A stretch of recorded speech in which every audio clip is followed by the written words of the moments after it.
Greetings, everybody. It is March 5th, 2026. Time for our Thursday chill. And good to see some folks already here. Starting a little later today because today is the anniversary of my mother's passing. She passed 2 years ago today. This is her. You see her in the background of my videos. This is my mom. So I was busy with memorial. But I thought, you know what, coming on here and talking about reasons to be hopeful and the good news and the bad news and the bigger picture is going to make us all feel better, including me. So, hello, Pennsylvania. Hello, Canada. Let me know in the comments where you are streaming from. St. Pete, Nova Scotia, Albuquerque, New Mexico. We got some vestie besties here. Thanks, Shannon. I think that's so funny. San Fernando Valley. Someone, Austin said, please give us good news. I always try to give you good news. That is my goal. Thank you to Carrie for being a new member.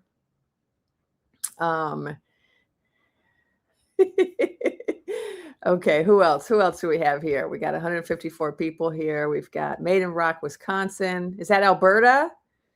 I think that's Alberta. We got West Seattle, New York, Chicago, and New Hampshire, Maryland, Northern Illinois, Australia. Welcome, Sister Australia. Colorado, Michigan.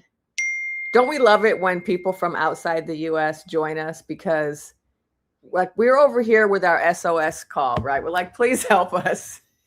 You guys don't know how bad it is. You don't know. We're going to talk about that. We're going to talk about how we manage things. I got a question on Instagram from someone today that I want to answer. I meant to text them and say, come on my live. Maybe they're here. I can't really answer everything that I get, but I try to, when I see questions, I try to remember them and then I try to answer them in lives. But I want to talk today about, let's start with some good news. And then we're going to talk, of course, about the big picture, about the current kerfuffle in Persia. And if you're new to my channel, I'm a psychic medium, a medical intuitive, and a precog, which means I get information about the future. This is for entertainment purposes only. I do not claim to be a journalist or anyone sharing verified facts. I'm sharing information from my spirit guides about the big picture and the spiritual significance of the political situation we find ourselves in. So I just got some good news today from one of my favorite reporters, Aaron Pettiness, and I was just looking at, it's funny because I was just looking at some good news. I have all these, good news, index cards where I keep track of good news. And I was just looking at how, oh, now I can't find it. Who was it that asked? How Representative Garcia, this is my representative. I'm so proud of him. He was calling. He's the one on the oversight committee who is, responsible for getting these files released. He was calling for the interview of this 13-year-old for them to be released. And they were just released today. So if you haven't been following, we're talking about the files of Epi. And of course, if you don't know, right, they a law was passed saying they all needed to be released and they weren't allowed to, blackout, mark, or anything that wasn't a survivor. But of course, they proceeded to black out the names of all the perpetrators and to withhold the majority of the files and to, remove information. And what they let slip through was one interview by a survivor who was alleging that she was victimized by the head clown when she was 13.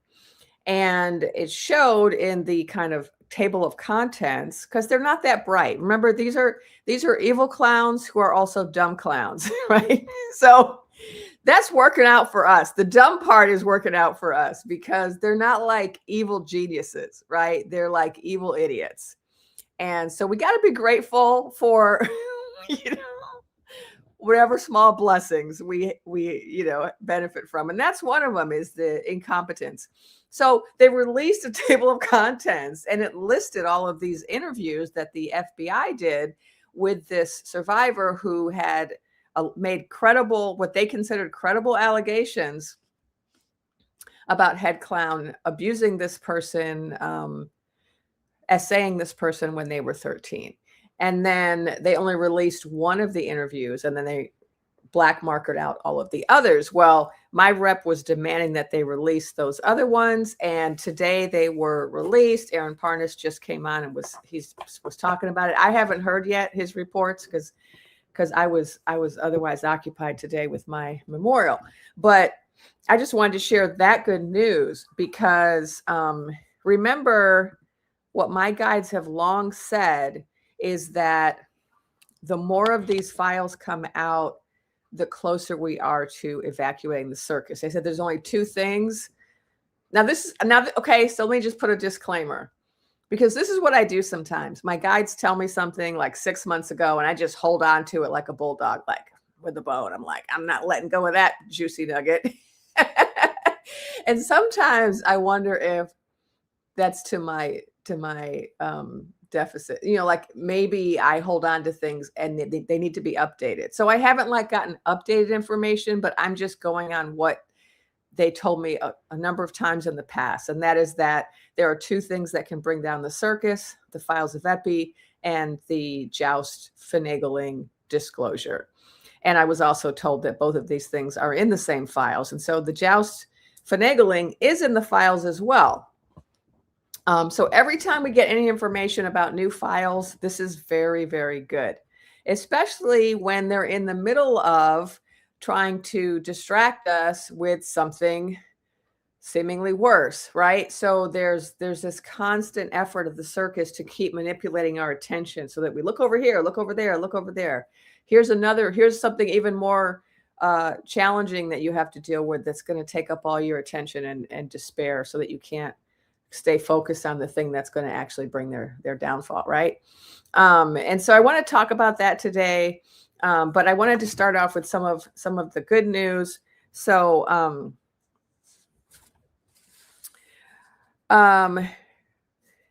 another thing I heard, this is just a rumor, word on the curb. So if someone can confirm it in the comments, let me know if you have any journalistic sources for this.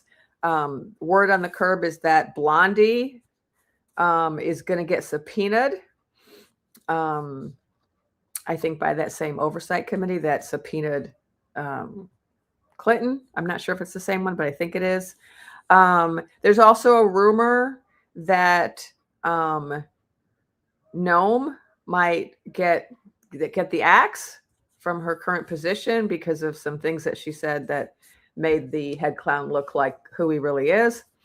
In other good news, several Arab countries are refusing to allow the U.S. to use their bases.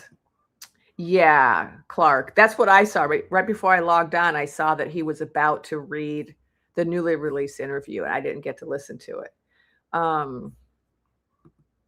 Okay, here's a confirmation from Shannon, one of my besties.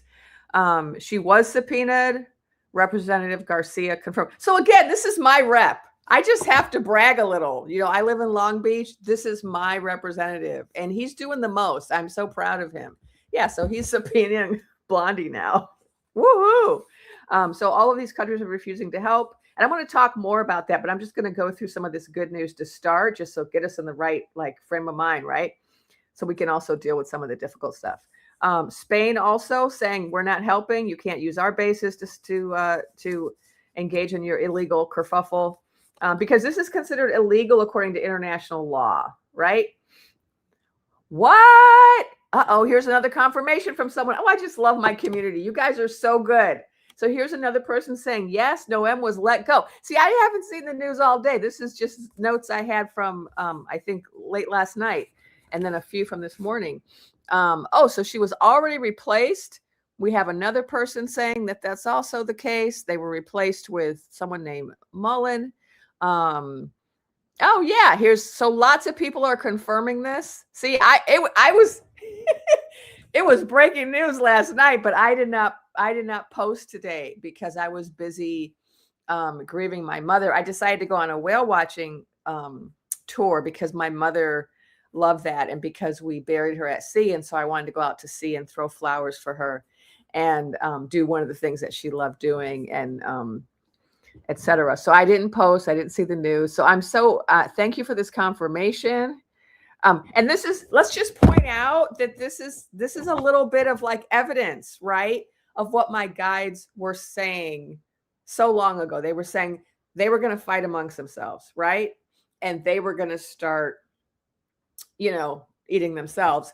And so we saw that first with Starboy way back when, and then we saw it with Chuckle Cheese and his whole following. We saw it with Nikki and his whole following. Just recently this week, he said we should all vote blue, right?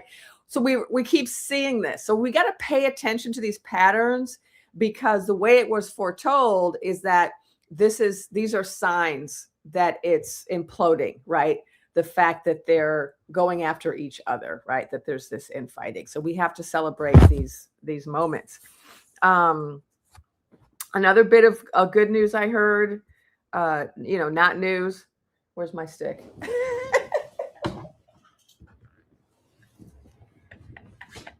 This is a little bit of Metatron, not the news, during Thursday Chill.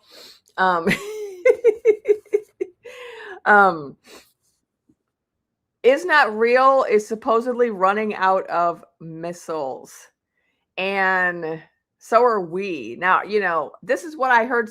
Now, I heard this on foreign press. So we're not getting any news over here. So if you're watching us from another country, you need to understand that our media is completely controlled, almost completely. And we just had a buyout this week, a new refinagling, a new monopoly where, CNN, I can't remember all the news stations, and TikTok are all owned by one company. And so Is Not Real actually arrested a reporter from CNN this week who was over there reporting on the damage being done by Persia against Is Not Real in the Tel Aviv city, where most people live in that country. And they were not allowed to do this. In fact, they were arrested for taking video footage of what's actually happening. So there are no images coming to us at all in the United States. We're not seeing any images at all. We're not allowed to see any images at all of what's going on in Is Not Real. Okay? So if you are here from another country and you're in this chat, you need to know that about our situation. I was able to watch some other news stations from other countries and get a little bit of information that way. And so I recommend that everybody do that. And these other news stations, and these are reputable news organizations that are in other countries, talked about the incredible amount of damage that's being done by Persia. And also they talked about there being a limited supply of munitions when it comes to both the US and Is Not Real. So I don't really have a lot of information about that. This is just some stuff that I heard in some news stories that I followed. And so if anyone in the comments has more information about that you want to share to help us, celebrate whatever good news we can, please share it. And I'll try to see if I can. Oh, we got someone from India, from Goa, India. Welcome, Sister India. We appreciate you being here. Oh no, here's some more data coming in. According to Ingrid Arnold, she was fired via untruth on social during a news conference. Oh my God. They're so tacky, right? They are so tacky. Just no professionalism. Hello from Michigan. Hello, Michigan. You only missed a few minutes, Blue for Democracy. I just got here. 15 minutes.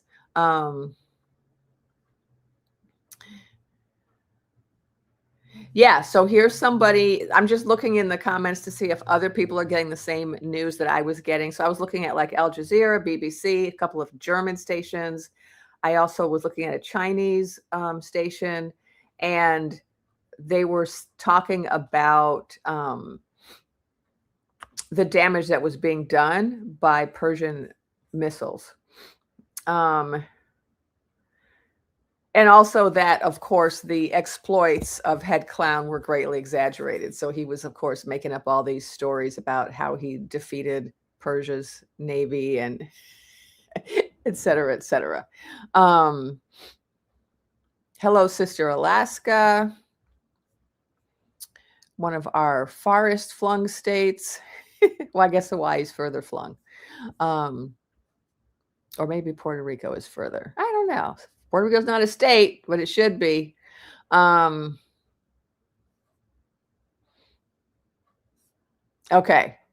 I'm just looking at the comments to see that. So they're trying to replace her with some guy named Mullen, but he hasn't been approved yet. And there's this Amy is saying, oh, it's not an improvement. He's an ignorant. What is an FOL? I don't know what that is. Oh, this person knows. Amy knows, because it's like, they're from my state. I know that person too well. Thank you, Rossi. Rossi, one of my mods, is always reminding people to hit like, subscribe, and all that. I was told by a couple of people that they had been subscribers and then they were mysteriously no longer subscribers. So please check your subscription and make sure you're still subscribed if you think you are. And also hit that little bell so you get notifications. Yes, I got to see a fin whale mama and a fin whale baby. So a cow and a calf today on my whale watching tour to commemorate my mother's passing.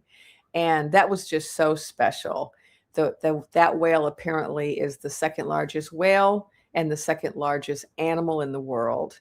So that felt super significant to me. All right. So have I shared all of the newest good news? And I'm going to check if someone has other good news they want to share. Oh, I forgot to put the comments on the stage. Okay, here we go. Now you can see the comments. I am really just, someone's asking me about Tellurico, and all I'm going to say about that is they're asking about campaign funds. I haven't gotten that yet, anything about that, but I'm just so disappointed that once again, a more qualified Black woman is being replaced with a less qualified white man. Like, have we learned nothing from Lotus Queen? I mean, this is the pattern in this country, right? We are always choosing the less qualified people just because of their color and gender. This is what we do, right? Mediocrity always wins. Anyone who's been following Jasmine Crockett, she's been one of our only soldiers in the persistence up on the Hill. She's been one of a very small number of people who has been doing such an excellent job of fighting for us. And this is how we repay her, by replacing her with someone less qualified. It's so insulting. I just had to rant about that for a minute. I just had to go on a little rant right there for a minute, because it hurts my heart. It hurt my heart to hear that. And so I can't look into Tellurico. I can't look into anything about him right now. I need to process. Okay. Yeah, way more qualified. And it's just we always do this. We always pick the less qualified person based on gender and race. And I think it personally, I think it's also, I'm just so familiar with it in my own life. I remember when I used to live in DC, I was a graduate student in DC. Little short story right now about my life. I was a graduate student in DC, and I was getting my master's in history. And, graduate students, you work at whatever jobs you can get, right? Because you're working temporarily and you're Your focus is your studies.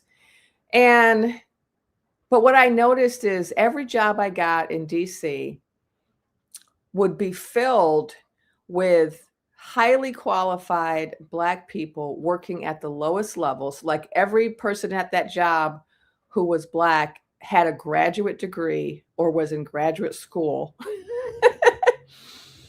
And the managers of every one of those jobs was an uneducated, palm-colored male. I'm just saying. It was so consistent. So I mean, it's just, it's just a little triggering for me. Just we've all lived this. Okay. And so people are saying that there was finagling. Did I get that? There it is. Ingrid Arnold is saying there was finagling. I did hear that. I heard there was finagling. And so, but I don't know. Does that explain the outcome? I don't know. So you guys might have more information than I do. I'm just upset. Yeah, she's so courageous. And that's what should matter right now, right? We are in the middle of an apocalypse. We should be championing the people out there who are fighting for us, because there aren't that many on the Hill. Let's just be real. There aren't that many. There's only a few. That's why I'm always going to champion them. Ted Lieu, Garcia, Ro Khanna, Thomas Massey, AOC, Jasmine Crockett. We have to give them their props. Okay. Okay, so we don't know. I guess some people think there might have been finagling, and so maybe maybe I'm wrong. Maybe I'm wrong. Maybe that's not why it happened. I haven't looked into that intuitively. I'm just responding emotionally to it right now. Okay, so back to good news and the bigger picture. So let's talk about this major conflict that we are now in, and why I am saying it is not WW3. And some people might say, well, is this just semantics? I feel like I need to address this. Is this just semantics when I say this is not WW3? Why am I saying that? And people are like, it's WW shaped.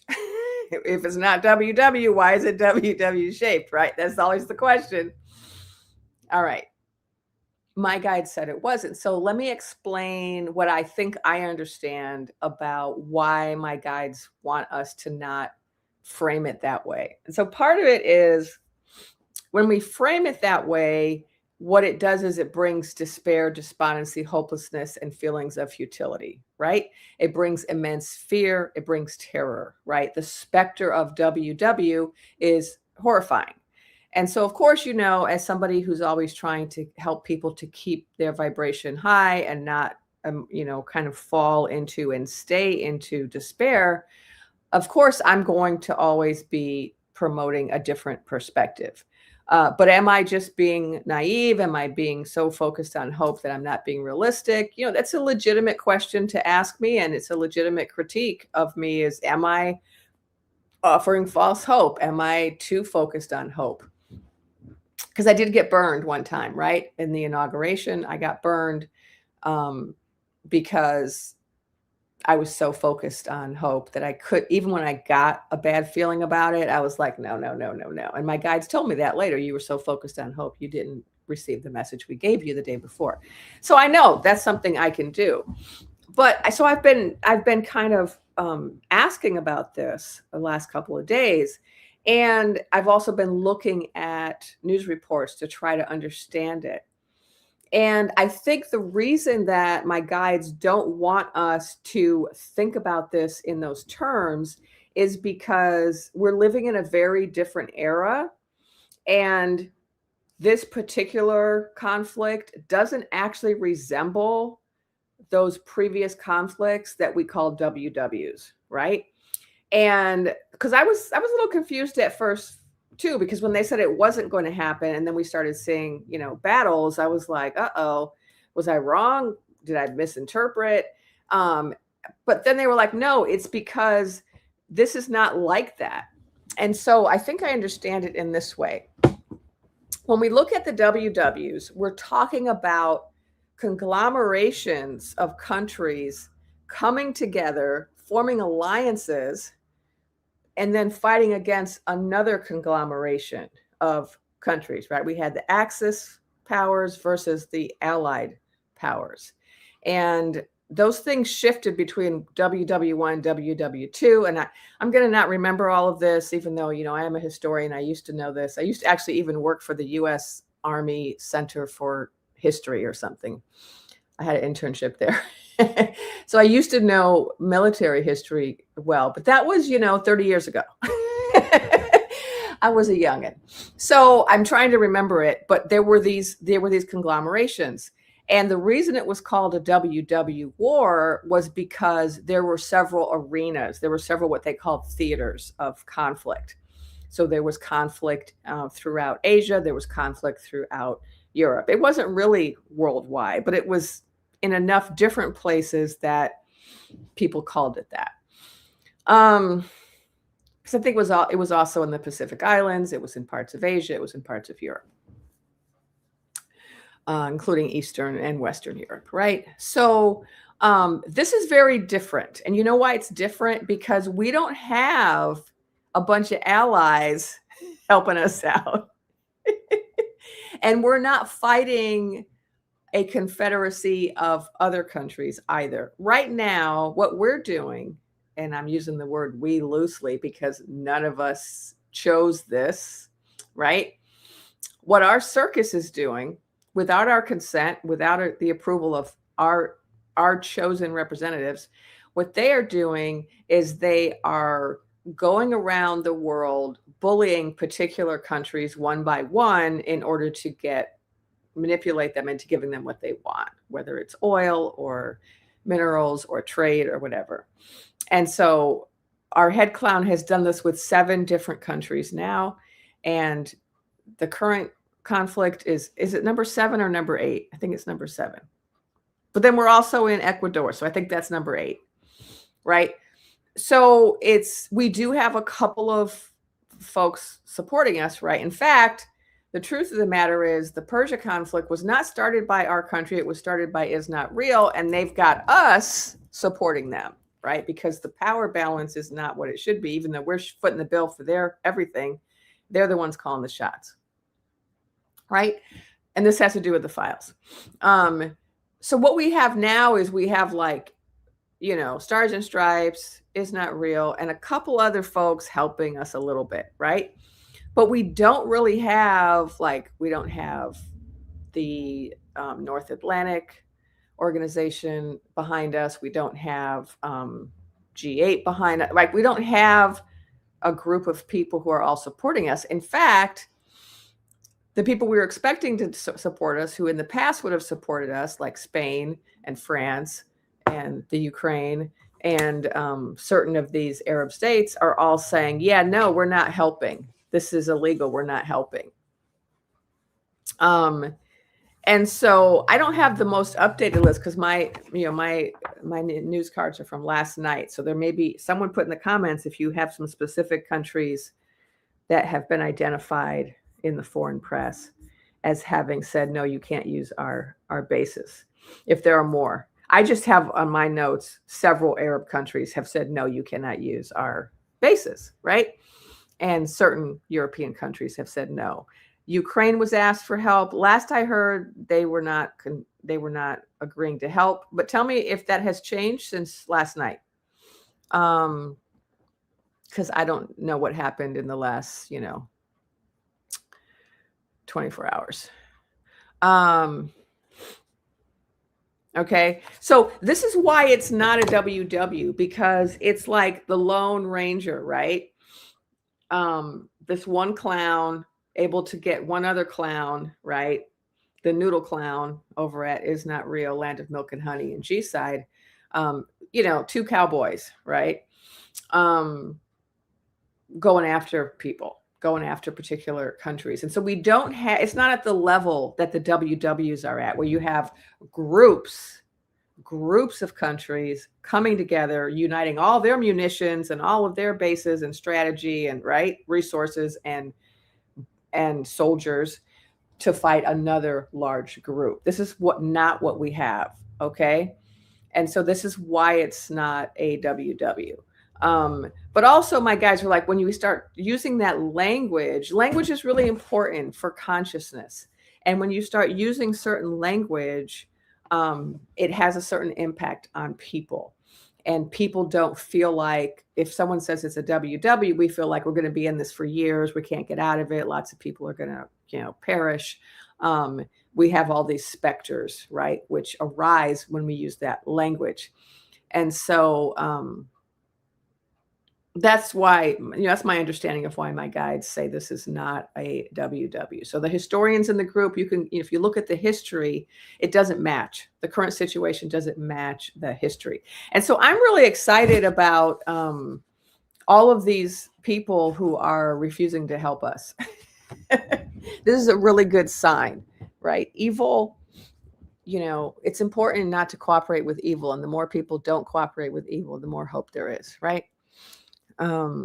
Okay, so I want to thank Dr. Domenico for this gift, $9.99. Dr. Vest, thank you. As light workers, healers, how can we serve as the installation of hope without blocking important messages from guides? I was also hopeful Lotus Queen would step in at the inauguration. So, right, we all were. That was... That's my only solace, right, is that we were all wrong. It wasn't like it was just me or a couple of us. It was like all of us. Yeah, so part of it is, when you're doing precognitive work, you're never going to be 100% accurate because the future's not set. So what are we seeing? We're seeing probabilities, right? We're looking ahead and we're seeing probabilities based on current circumstances. When circumstances change, probabilities change. And that's why what people call timelines change. Something happened in the 11th hour with regard to that inauguration. I don't know what it was. The only thing that I got was I did a little like remote viewing I think the day before, maybe it was the day after, when I was trying to get understanding. I can't remember. And I remember seeing Dr. Biden saying to President Biden, why should you have to do it? You've done enough. And I remember thinking, and it was like the energy was like, don't sacrifice yourself any more than you already have.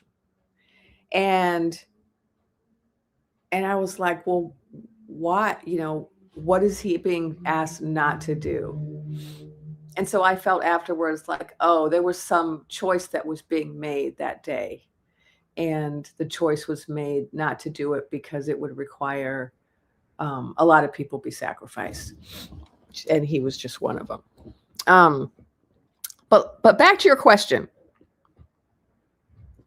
How do we continue to provide hope, but also make sure we really hear the messages? I get a lot of messages from my guides that are not hopeful. So let me just be real about that. I just don't share them all. I don't share a lot of them because I have to figure out a way to present them which is digestible and is not going to create despair. So like one of the things I shared recently that a lot of people were really unhappy about was I said my guides were saying they didn't see the terms of mid happening. I sat on that information for like a month or two before I shared it because I was afraid it was going to demoralize people. But when I finally got kind of the go ahead to let me just go ahead and share this, I did so because I wanted to prepare people.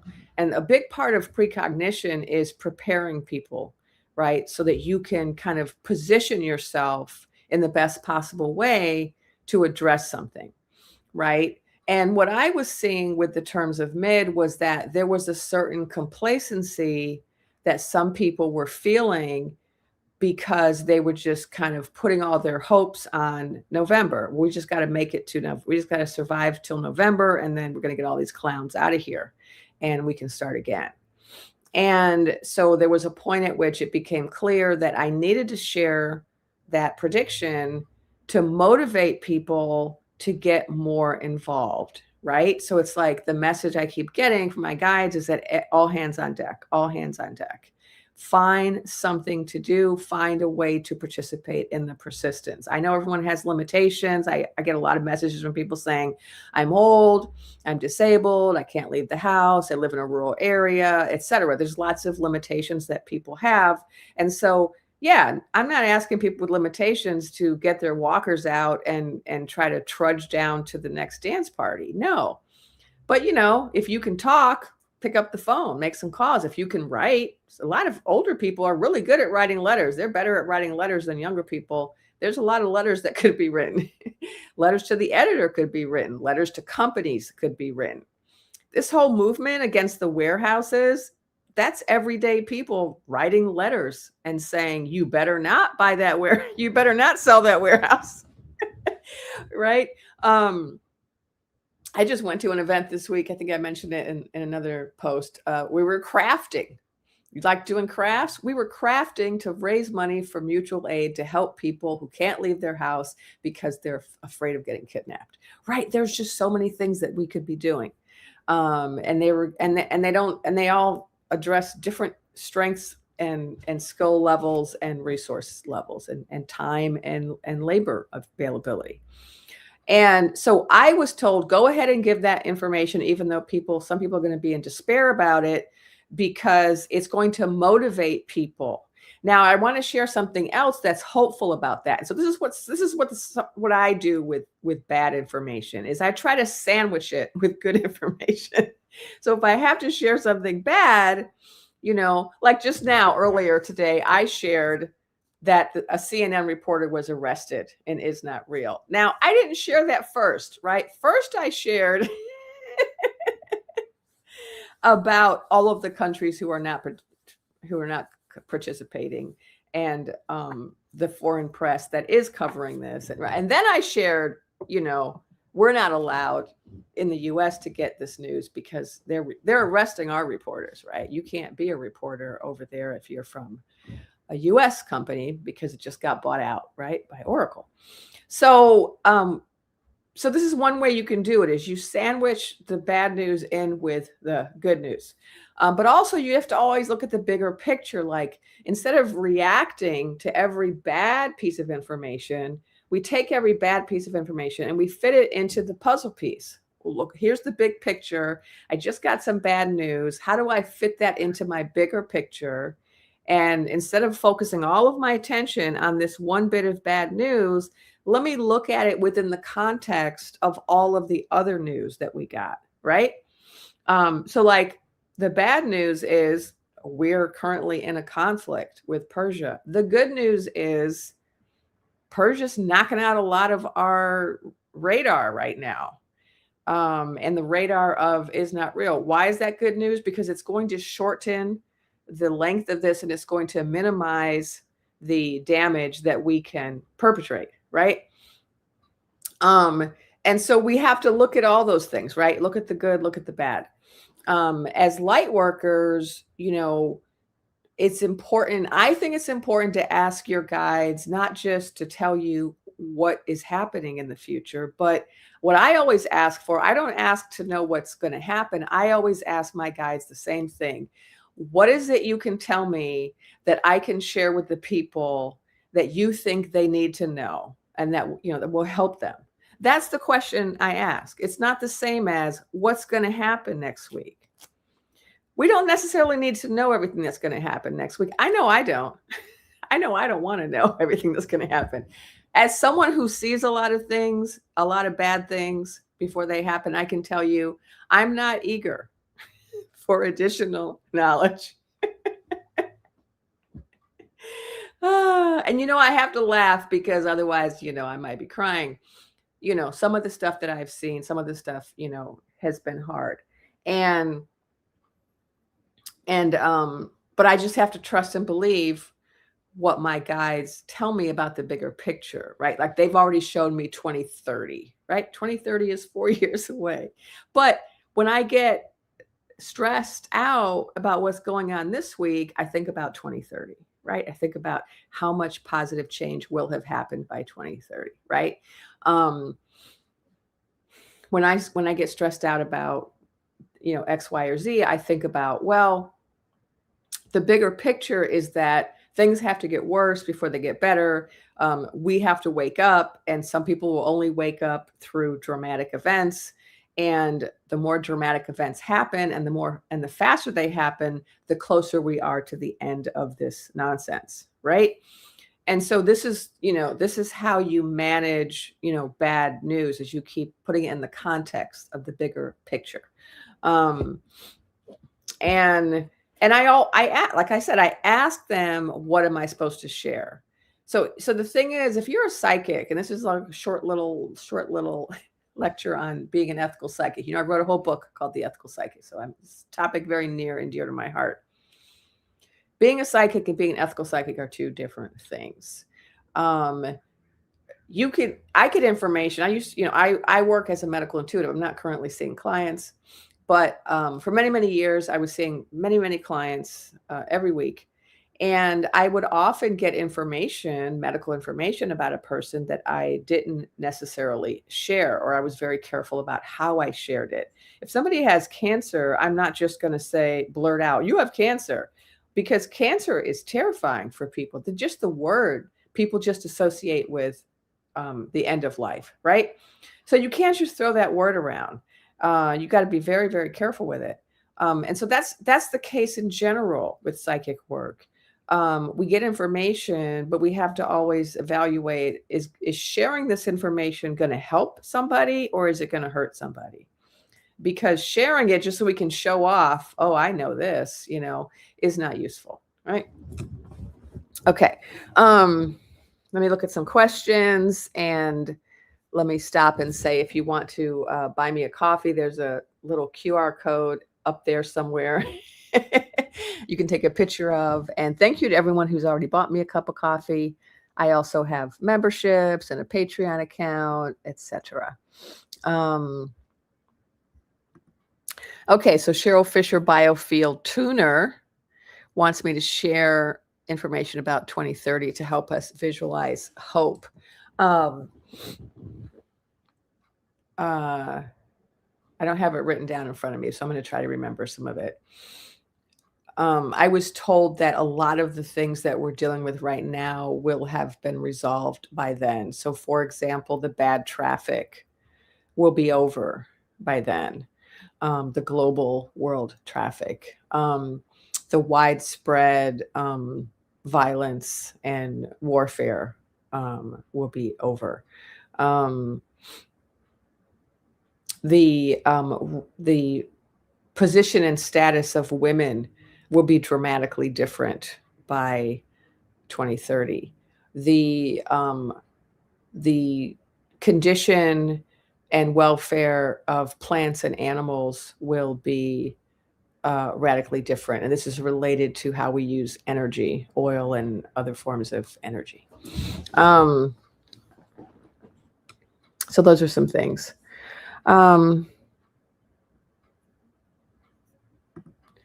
Yeah, let me talk about the frozen water for a minute, because I did get some information about them a couple weeks ago that I haven't shared yet. And because I did specifically ask my guides about them. And at the time I didn't share it because I wasn't sure if it was that helpful. I think there were other things going on. So I do try to address what people are most concerned with in any given day. If I'm doing a post, I try to post on something that people are really up in arms about or really worried about. And sometimes that means that if I get some information from my guides that's not as relevant to the current crisis of the day, right? Because frozen water is an ongoing crisis, but on any given day, there are other crises, right? Like the conflict in Persia. So the conflict in Venezuela, the conflict in Ecuador, right? We have different crises on different days. But what I saw with the frozen water was that we have been effective as a persistence movement, particularly Minnesota. And what they decided was that they had to change their strategy because their strategy was not working. So the strategy was like shock and awe, terror, these what they call surges, where they would send thousands of agents into one city and just start like randomly picking up people who were brown and speaking Spanish, and in some states, if you were Black and speaking French or whatever. And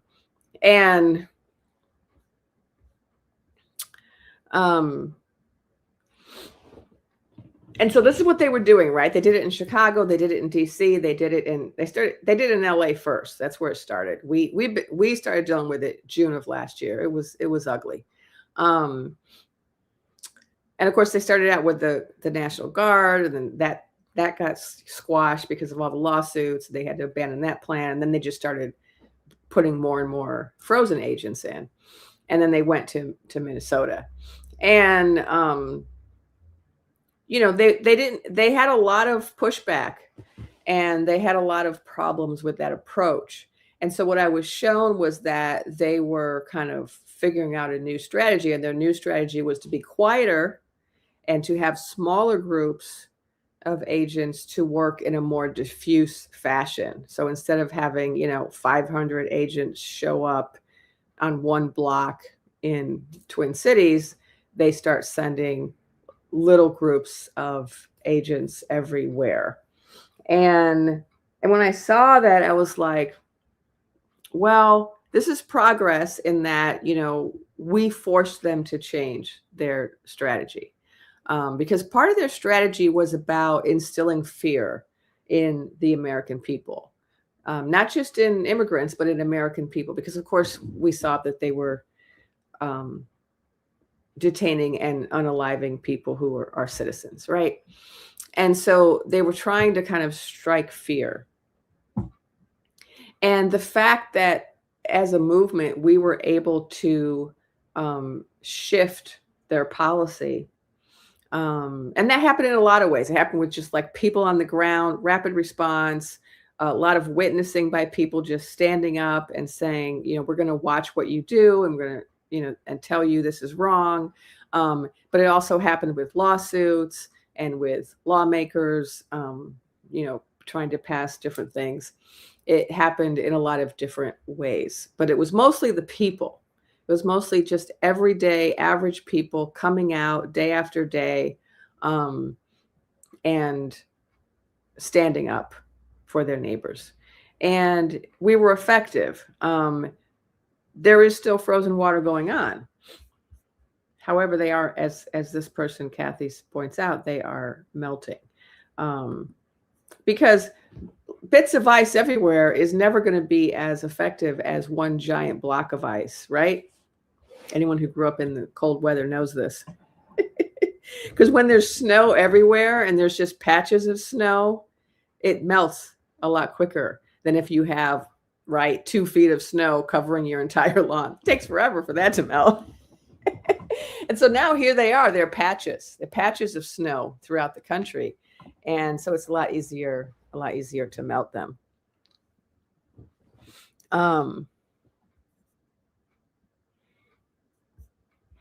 Oh, here's some lovely bit of history from Amy Grogan. Just a reminder, today is a 256th anniversary of Crispus Attucks and the Boston Massacre.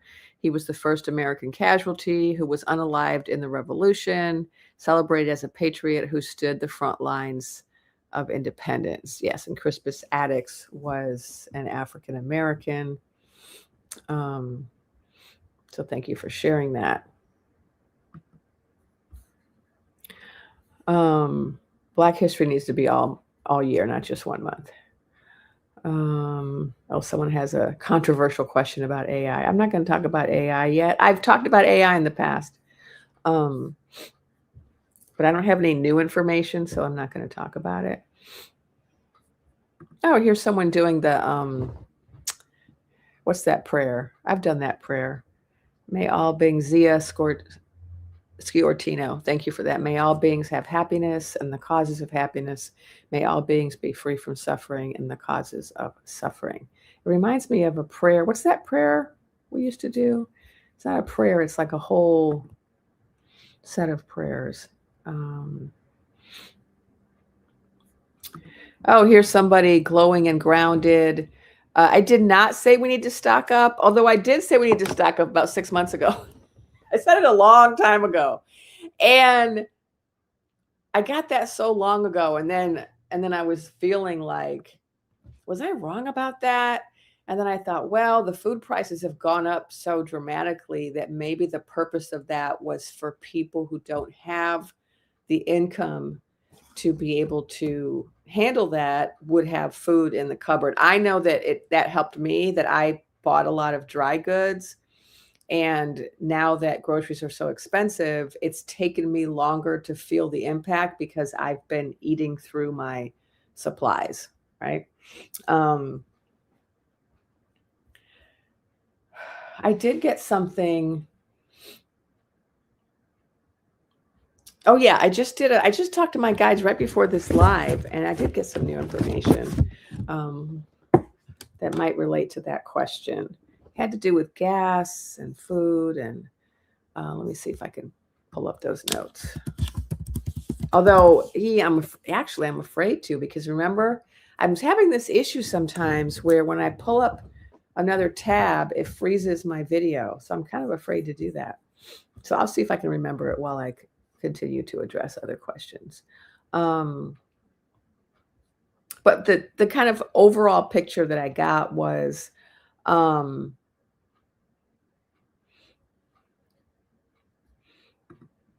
yeah, this is funny. He asking Ukraine to give some bullets back. Isn't that funny? We got to celebrate things like this. That's pathetic. There it is, loving meta. That prayer the person just said reminded me of meta. If you haven't heard of meta, it's also called the loving kindness prayer. It's a very powerful, I recommend it highly as a practice. It's a series of like prayers or affirmations that you say that are about bringing peace and loving kindness to the world and to yourself. And I find it very beneficial. Okay. We got another question or a donation. Thank you, Rose Blue, for your $5 donation. Texas Red Hats are yellow-bellied, egg-sucking dogs. They stopped Texas County voting. Oh, see, I didn't know that. I heard that they had tried to, and then the places were kept open an additional couple of hours. So that, I don't know. So maybe that what explains it. Yes, Zelensky does hold the cards. A lot of people do. That's the thing that's exciting. Here's the thing. I wanted to say this too, and back in reference to this whole question of WW. We don't have the support of our so-called allies or former allies or people that we think we're more powerful than and we can bully. They're not helping us. A lot of them are not helping us. And this is what someone who doesn't have any kind of high-level intelligence or political know-how doesn't get, right? The circus is full of people with no training and no education and not the brightest bulbs, right? And what they don't understand is that any time in the past when one of our leaders started a conflict somewhere, they used, political strategy and military strategy, and they used alliances. They talked to several, so when, and these other conflicts were illegal too. So it's not like they were like, right? He started these illegal conflicts in the Mediterranean region as well. But what did he do differently? He talked to all of his allies in the region first and got them to agree to work with him and to support his, right? He got people invested. He was like, look, if we go in and we do this, we're going to steal their oil and then we're going to give you some, right? He made deals. I'm not saying they were right. They weren't right, but they were smart.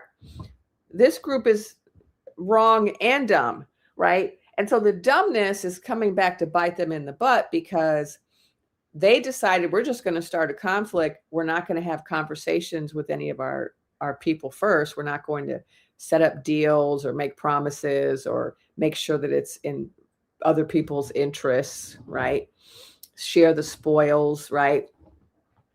Head clown's just like, I have a feeling I'm gonna just start a kerfuffle over there because I could probably, line my pockets and, do whatever it is he's trying to do for his own benefit and for his boss's benefit and is not real, right? And his other boss in Land of Vodka, right? He's just trying. That's all he's only consulting with those people. He's not consulting with, allies or, people who might have resources that we need, right? Like Zelensky. Right. So as a result, we now find ourselves in a situation where we don't have enough bases. We don't have enough radar. We don't have enough munitions because in the past, when we did things like this, we had the cooperation and assistance of other countries. We don't have that. And that's what I was shown today was something about, this is just going to lead to more and more isolationism, right? And there's two different things going on. So we have this head clown who's Teflon coated. And I know a lot of people are like, why is he or how is he? I have talked about that in the past. I'm not going to go into that today. But he's Teflon coated, right? He's been able to commit lots of crimes and to evade justice and to keep committing more crimes, right? But the same is not true of the Stars and Stripes, although it sometimes did seem that way in the past, that the Stars and Stripes was able to commit lots of crimes as well, going into other countries, removing their leaders, enacting regime change, violating international law, right? It's not like we haven't done this. We have. But we only did it after, like I said, making alliances, negotiating, sharing spoils, right? And because that's not being done now, what's happening is that our status, we are not Teflon coated. Our status is dropping, and a lot of our friends are abandoning us, and a lot of friends are making friends with other friends, and a lot of enemies are making friends with other enemies of ours to form alliances against us. And this is one of the big impacts of head clown's very foolish lack of foreign policy. And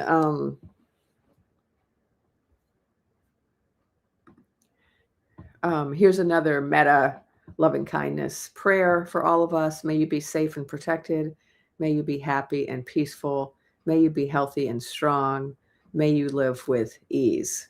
So I recommend you look that up. If you haven't heard of meta or loving kindness practice, look it up. I think it's something that's really helpful these days. And yes, this is something I have talked about, Jordan Betts, that part of why the persistence is melting the frozen water is because it is matriarchal in nature. So this is one of the things I've been talking about a lot lately is the rise of matriarchy, the decline of patriarchy, the rise of the divine feminine.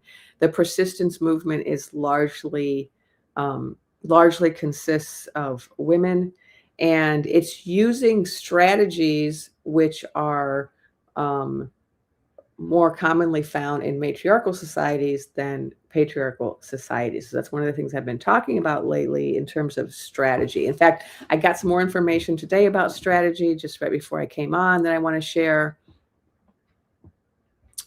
And I'm going to couch this in a story.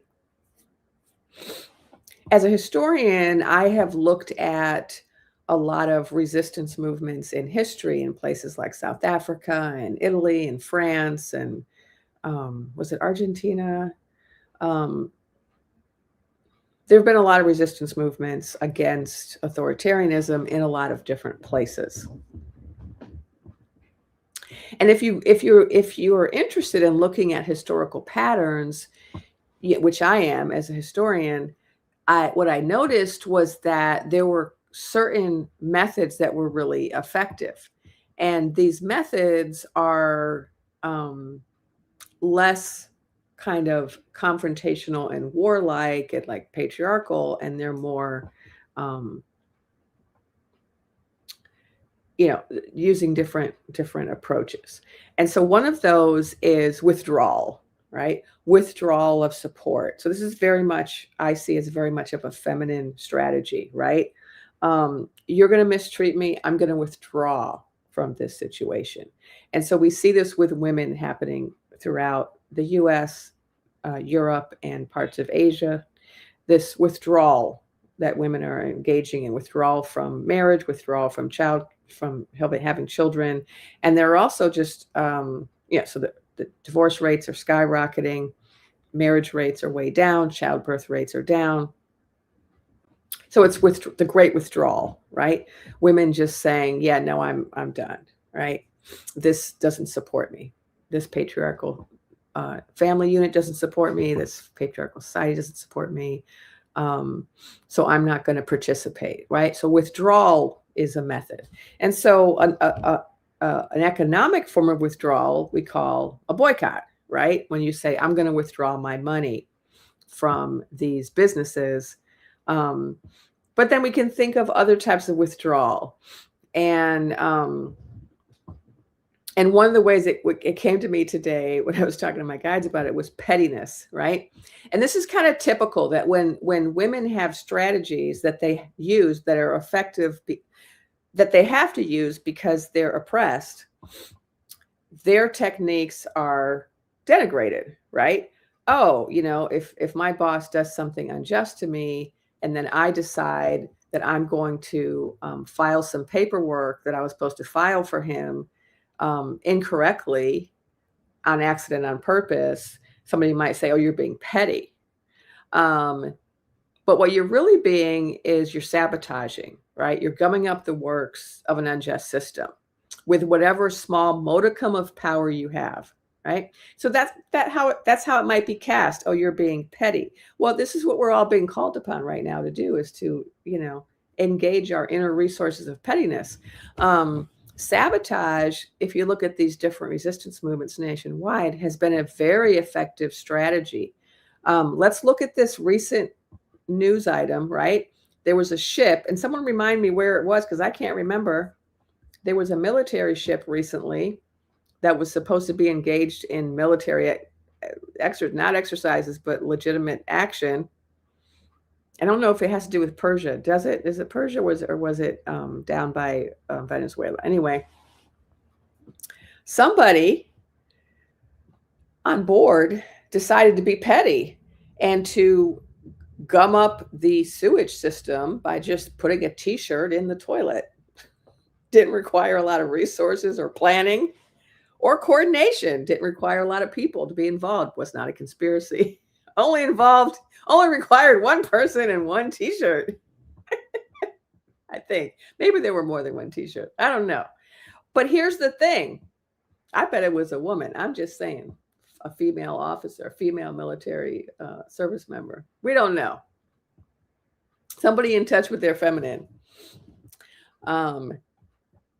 They managed to clog up the entire sewage system for this entire military ship, which completely, oh, here we go. Here, somebody has the deets. Thank you for this. Oh, that's not it.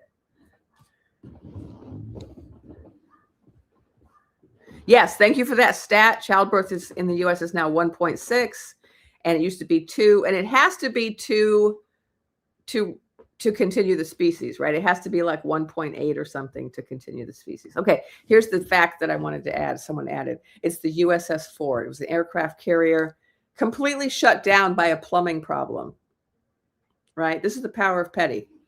This is the power of sabotage. And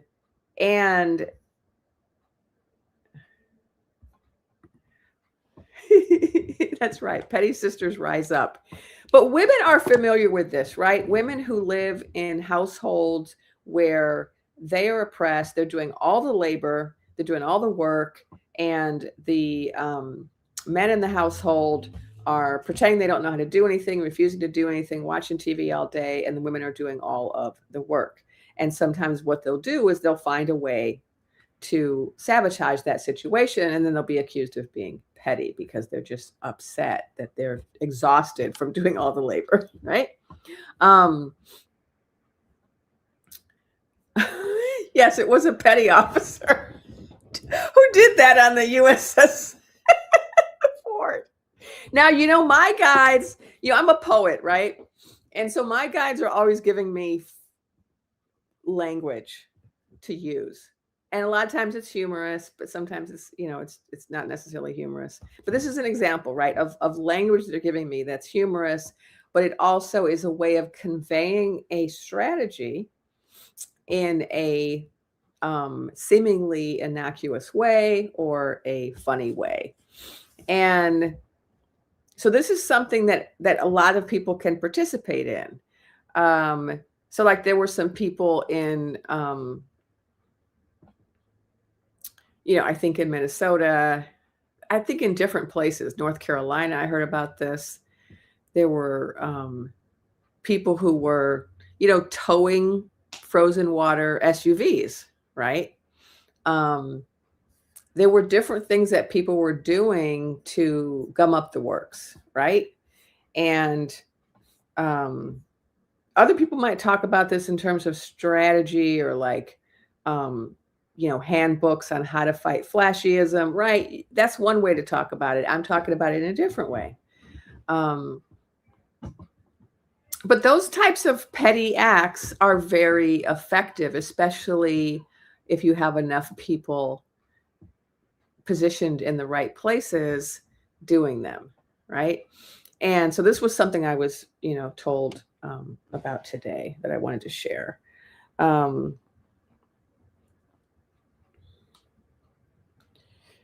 And, diversifying this strategy is important, right? Sometimes some people get too fixated on one strategy. Oh, we just have to be in the streets every day.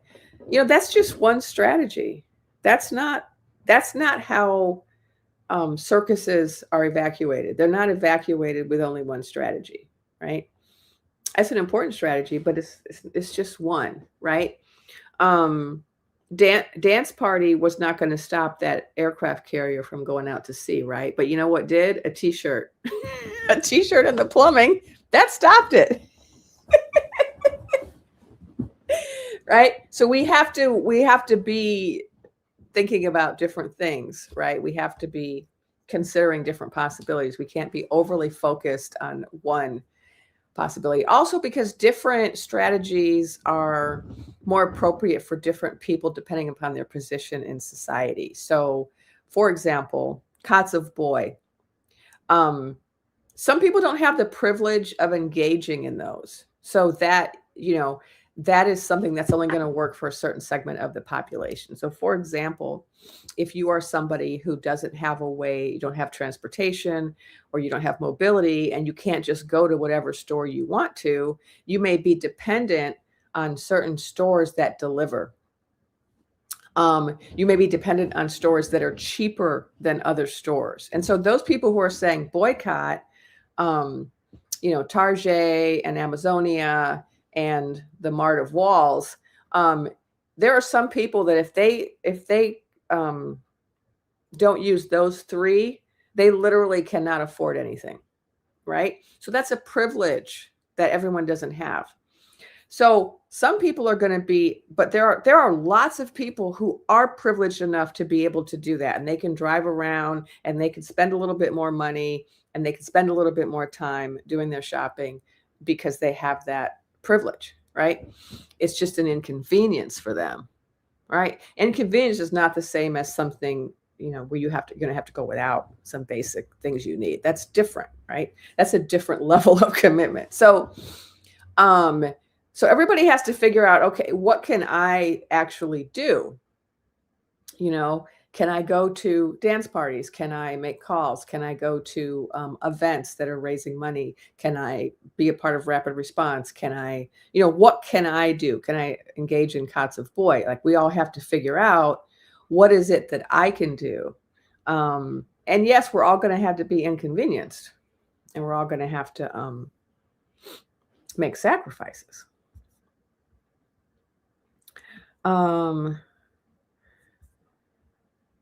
Oh, I don't know what this is. Ooh. Here's some good news from Amy Grogan. Speaking of Amazonia, the shop was malfunctioning because the servers in Persia were destroyed. Ooh, I don't have any more information on that, but that sounds exciting.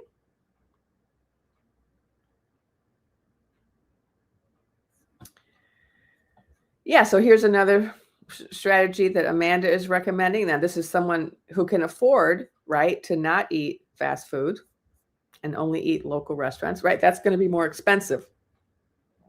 But if you have that ability, then that's a great thing to do, right? There are some people that eat fast food because that's literally the only restaurant food they can afford. Right? So everyone can do what they can do. Oh yeah, here's another bit of good news from Mary Starshine. Yeah, creepy clown thinks he will use the military to escort oil tankers through the Strait of Hormuz. I don't think it's spelled like that, but I get your meaning. Insurance companies will refuse to insure those tankers, can't do a $200 million loss. Right? So this is one of the things that Persia has done. They said, look, you're not coming through our strait, not while the kerfuffle's going on. And this is where 20% of all of the black blood moves. It all moves through that. 20% is a huge percentage. So that's why prices of gas are going up. And that is something that I did see. Yeah. Yes, so let's talk about this. This is what I did hear about today from my guides. What we can see it already, right? You don't even need my guides to tell us this. This is obvious, right? Major disruptions will be happening due to fuel shortages and tariffs and general problems in the supply chain. I'm going to keep a 2-year supply of TP at all times. Yeah, so again, this is a privilege. If you have the money to keep a 2-year supply of TP, you got some money. But that's great because if somebody is stockpiling it and that person is a kind and generous neighbor, they can help out their neighbors in times of shortage. And hopefully they won't just start selling it to get some kind of advantage.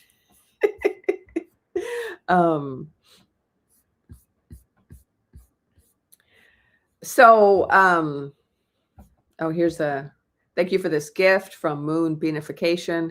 Thank you, JOV. We love you. Thank you for the love. I feel it all. Yeah, I agree with this suggestion. Hit up your local Costco. They have excellent policy. I try to do as much of my shopping there as I can. It is a little challenging for me at times because I live alone. And so it's hard to buy really big things when you're by yourself. But I try to do as much as I can over there because, yeah, it is good to have some stock up.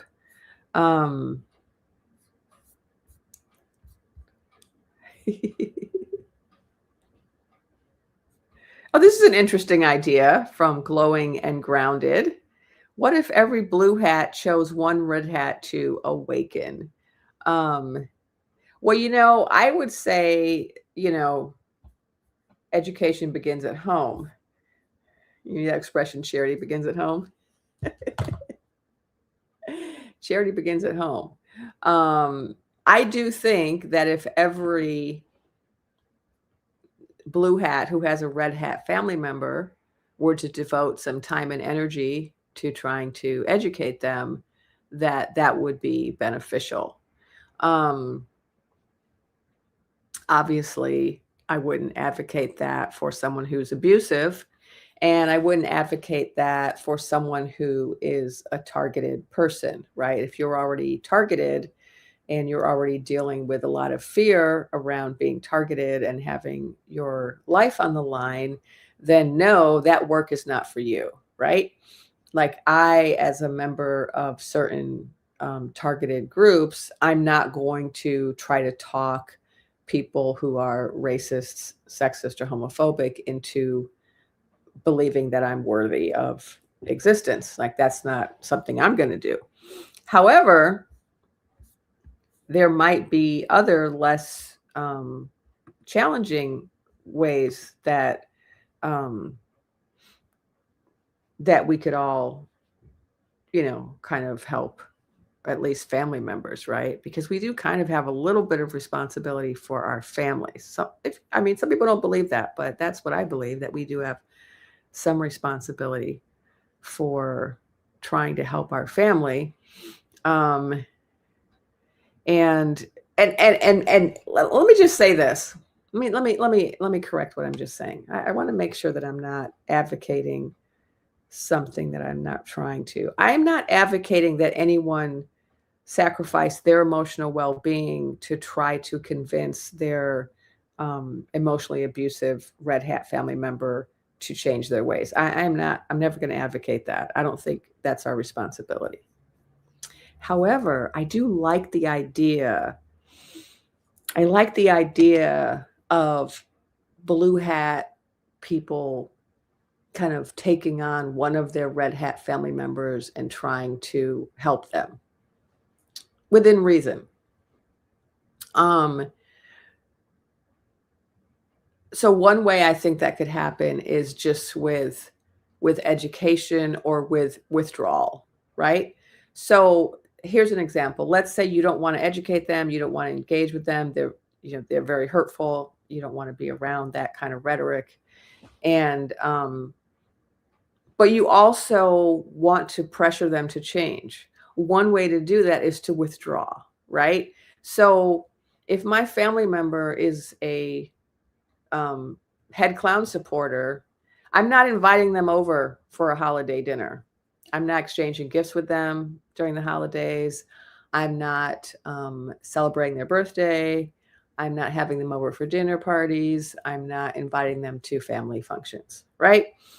That is another way that you can help them, because you're letting them know again and again, every time a family event comes up, I cannot support what you're doing. What you're doing is causing the unaliving of human beings.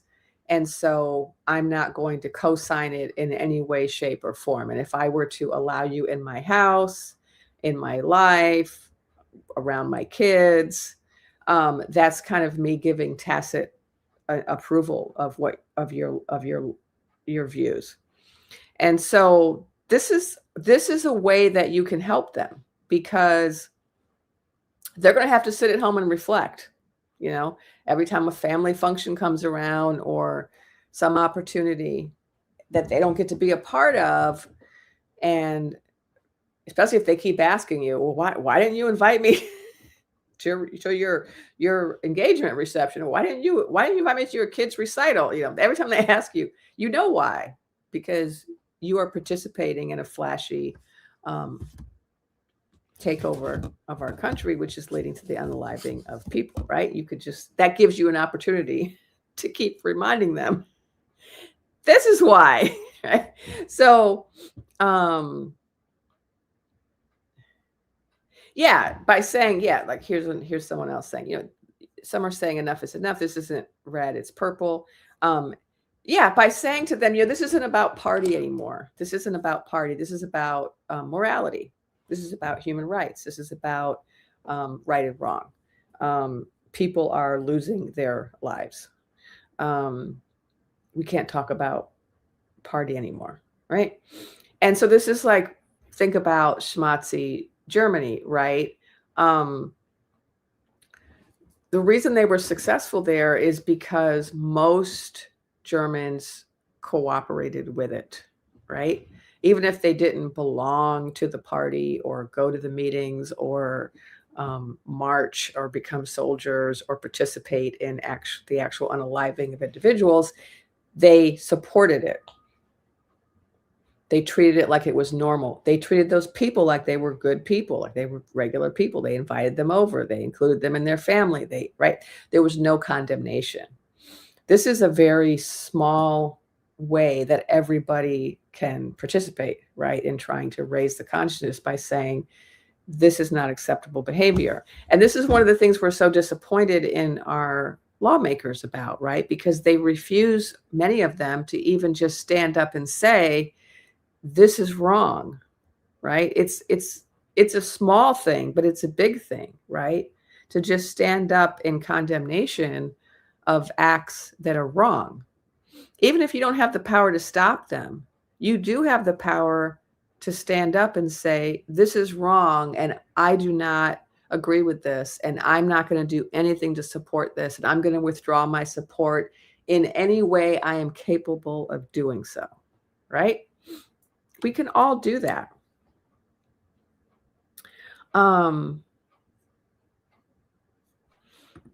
Yeah, this is also true, Terry Johnson. We're talking about Swansea, Germany. Some were simply living lavishly in their Austrian chalets, enjoying the good life, right? And you better believe, let me just say something about this, because it bothers me as a spiritual person that there are people who will say, well, I'm a spiritual person, so I can't get my hands dirty. I can't get involved in politics. I got to stay above the fray. I got to stay up here in the nether, in the, you know, in the realm, in the higher realms and the higher consciousness. I can't get involved in these conversations or actions.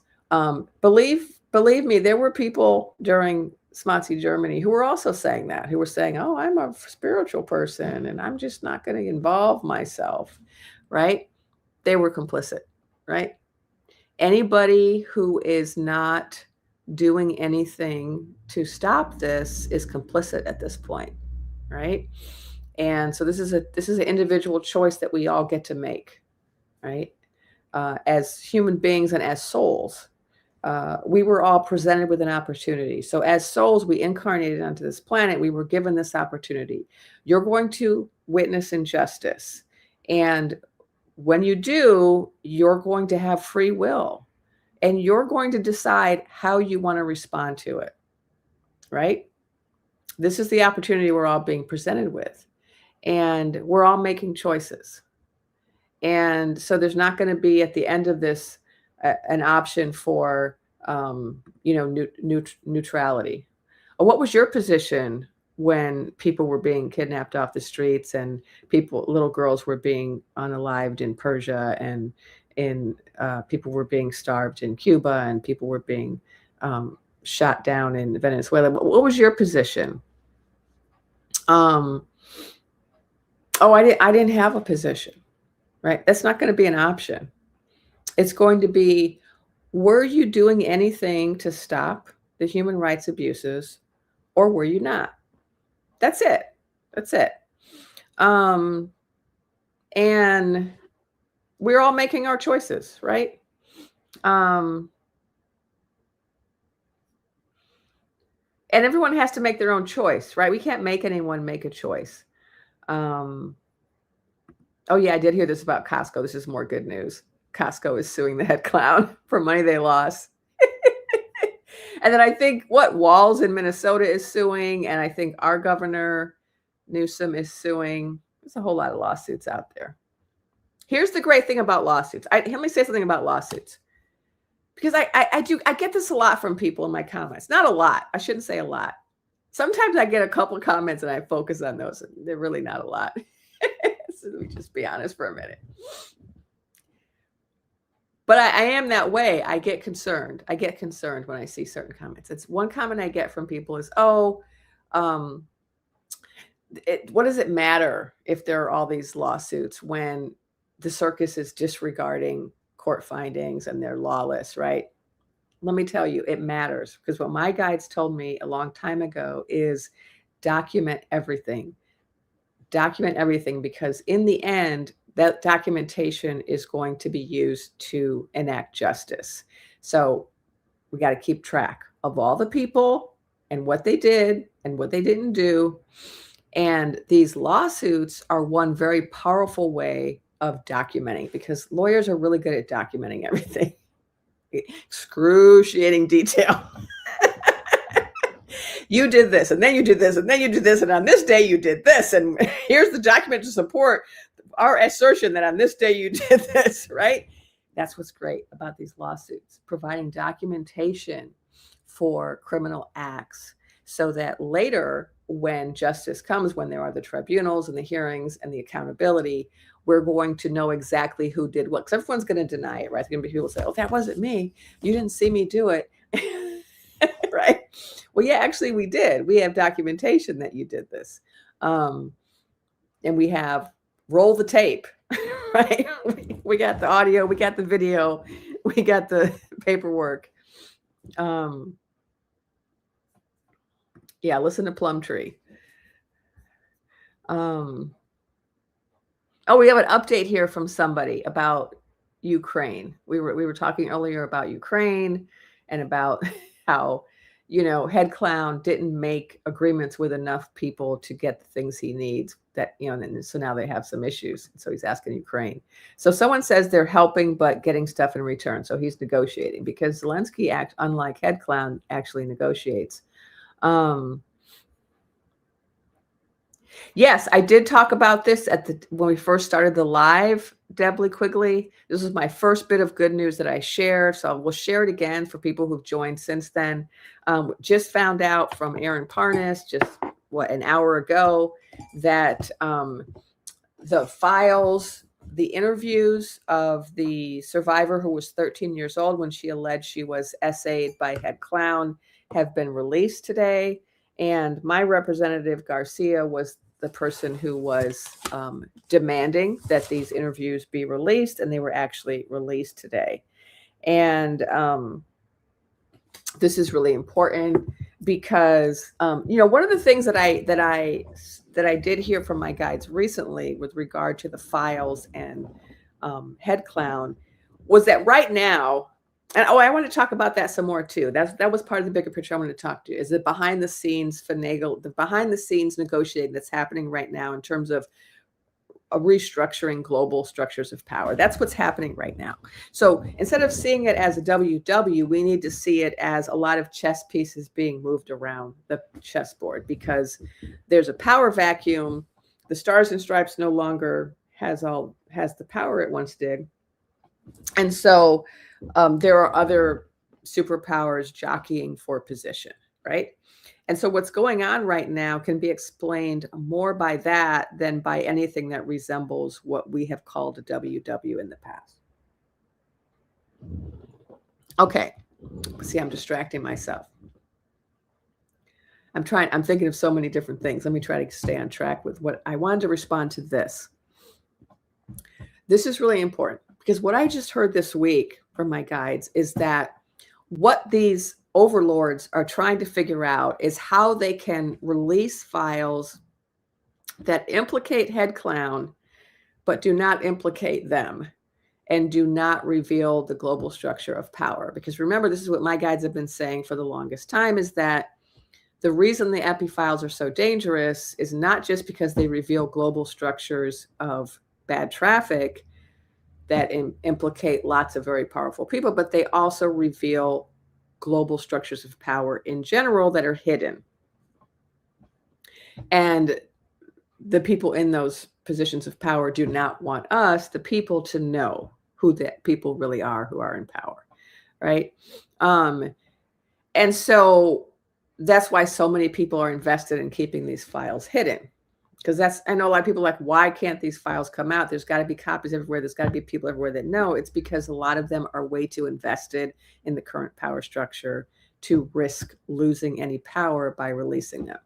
But what they are trying to figure out right now is how can they release things that are only about the Head Clown. And so the fact that these got released today, I think, is really important, because this is a piece of information that is only incriminating to Head Clown, if I'm right. Now, I haven't read them, so if anyone listened to Aaron an hour ago, I didn't hear his whole report, because he read them all through these 3 new interviews by the 13-year-old victim. My understanding is that they only are evidence of a crime committed by Head Clown. So this is what we should expect to see. And if we see this, we should remain hopeful, right? This is a very good sign, because, my guides did say that they are going to try to sacrifice Head Clown because he's starting to not be as useful as he was. And so when he stops being useful, then he'll be sacrificed, right? And although some people say, well, it's not just about one man, why we focus so much on one man? It kind of is in terms of him being a vehicle. Because once he goes, things dramatically change. Yes, you still have, the people, the overlords are overlords, and you still have that, global structure of power, but it shifts because a lot of what's keeping the files hidden is the leverage that Head Clown has over a lot of people and their fear of him because he's Teflon coated, right? He's done certain rituals over time that have protected him, and people know that. And he has also had a lot of people unalived, a lot of careers ruined, a lot of horrible things and have been done. And so he's like a really, really major crime boss that everyone's afraid of. And when the crime boss dies, things do shift in a crime syndicate. They always shift when the boss dies. It's like when a cult leader dies. Oftentimes the cult dies with the end of the cult leader. The cult often also ends. Sometimes other people try to replace that person. It doesn't work. We saw an example of this with Chuckle Cheese, right? He's gone, and his people are not staying in that organization, right? It's falling apart.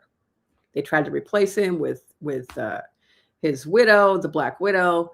Tried to replace him with ants in his pants, and it didn't work because cults need leaders, and crime syndicates need bosses. I don't know about this. Here's a question about Eileen Cannon's files taken by U.S. Marshals. Wasn't she a reporter? I'm trying to remember that story.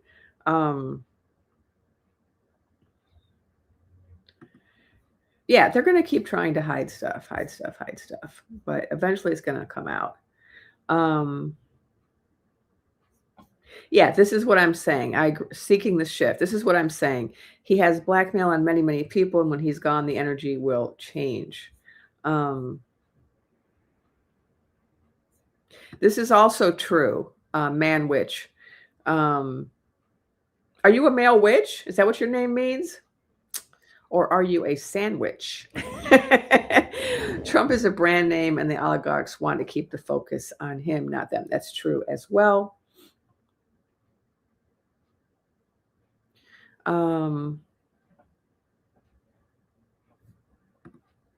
Okay, so this is another issue. Nowhere Man is talking about having a brother who's an apathetic. So apathetic is one of the terms I use in my stories about what my guides have said. This is about 1/4. What did they say? 1/4 of the country. But they actually said that most of the apathetics are moving into the persistence camp now. There aren't nearly as many apathetics left, especially this week, now that we're at, W, right? That has a way of changing people out of that camp.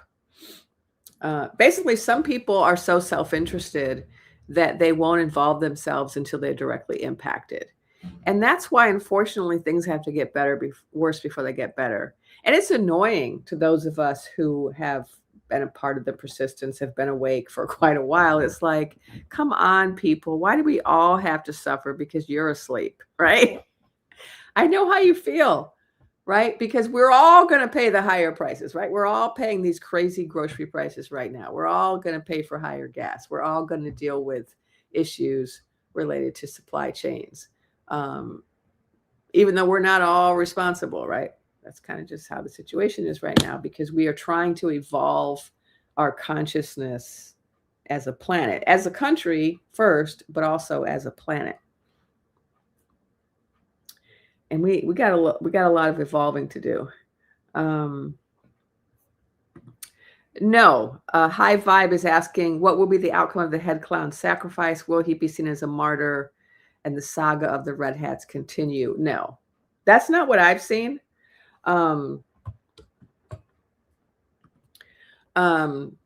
This will be seen as a really important cautionary tale in the history of the world, not just of this country. This is something that we will teach our children about, so that it never happens again, right? In the same way that Germany made a point of creating a lot of curriculum and museums and national policies about never again, where they tried to educate their youth so that this would never happen again. Now, it wasn't totally successful because they do have a right-wing segment of their population, but they are a minority. My understanding, I'm not German, so someone correct me if you know German politics better than I. But my understanding is that they were largely successful in that venture. But I've been shown the future, and it looks like that. So I did a video where I was supposed to be a teacher in the future. I might do some more. It's a piece that I started working on actually a few years ago, before the most recent joust, because I was shown the future and how much better it's going to be. And I kept seeing images for the last several years of how they're going to be teaching the youth about this time period. No, it's going to be this. It's going to be similar to post WW2 Germany, where everybody is ashamed, trying to hide the fact that they were participating, trying to lie about their involvement, going into exile, right? That's why the documentation is so important. That's why all the videotaping of the frozen water, for example, is really important, because those people are going to have to be held accountable. They're not going to be able to say, oh, I wasn't a part of that. And their families are going to be, have to live with the shame.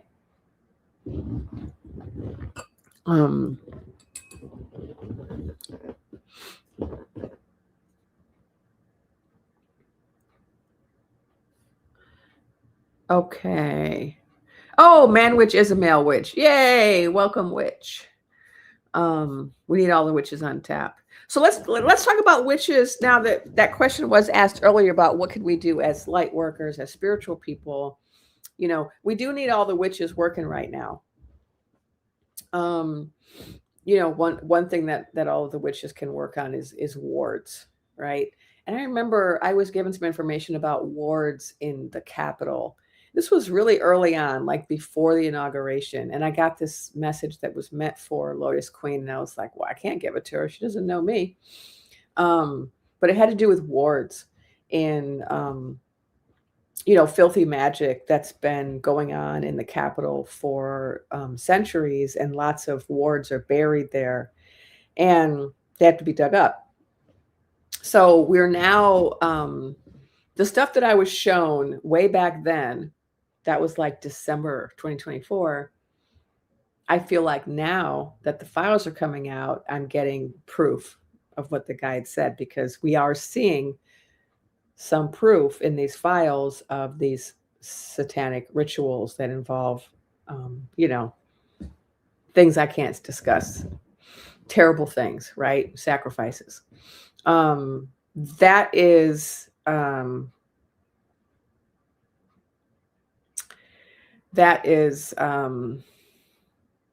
those kind of rituals that those people involve themselves in. So the bad traffic, right? Those people also are engaged in these rituals. And the rituals are there to create power and to condense power and that's a form of witchcraft. There are different types of witchcraft. There is witchcraft that I call filthy witchcraft, where you're using it to harm others. And then there is witchcraft where, you believe in ethics, right? Like the law of three or the different laws.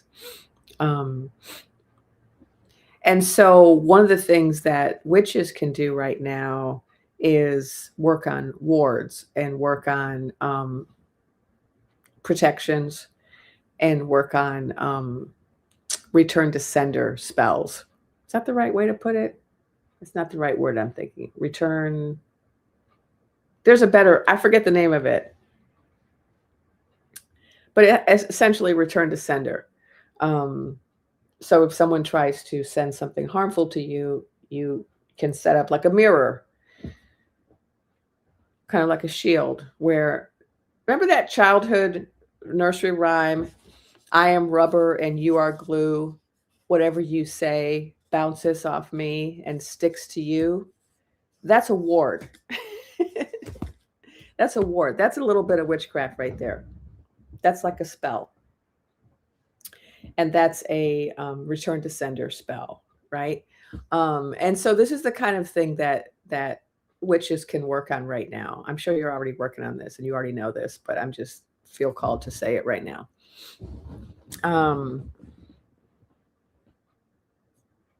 Yeah, man witch is chiming in. They're practicing a kind of magic that's evil. Exactly.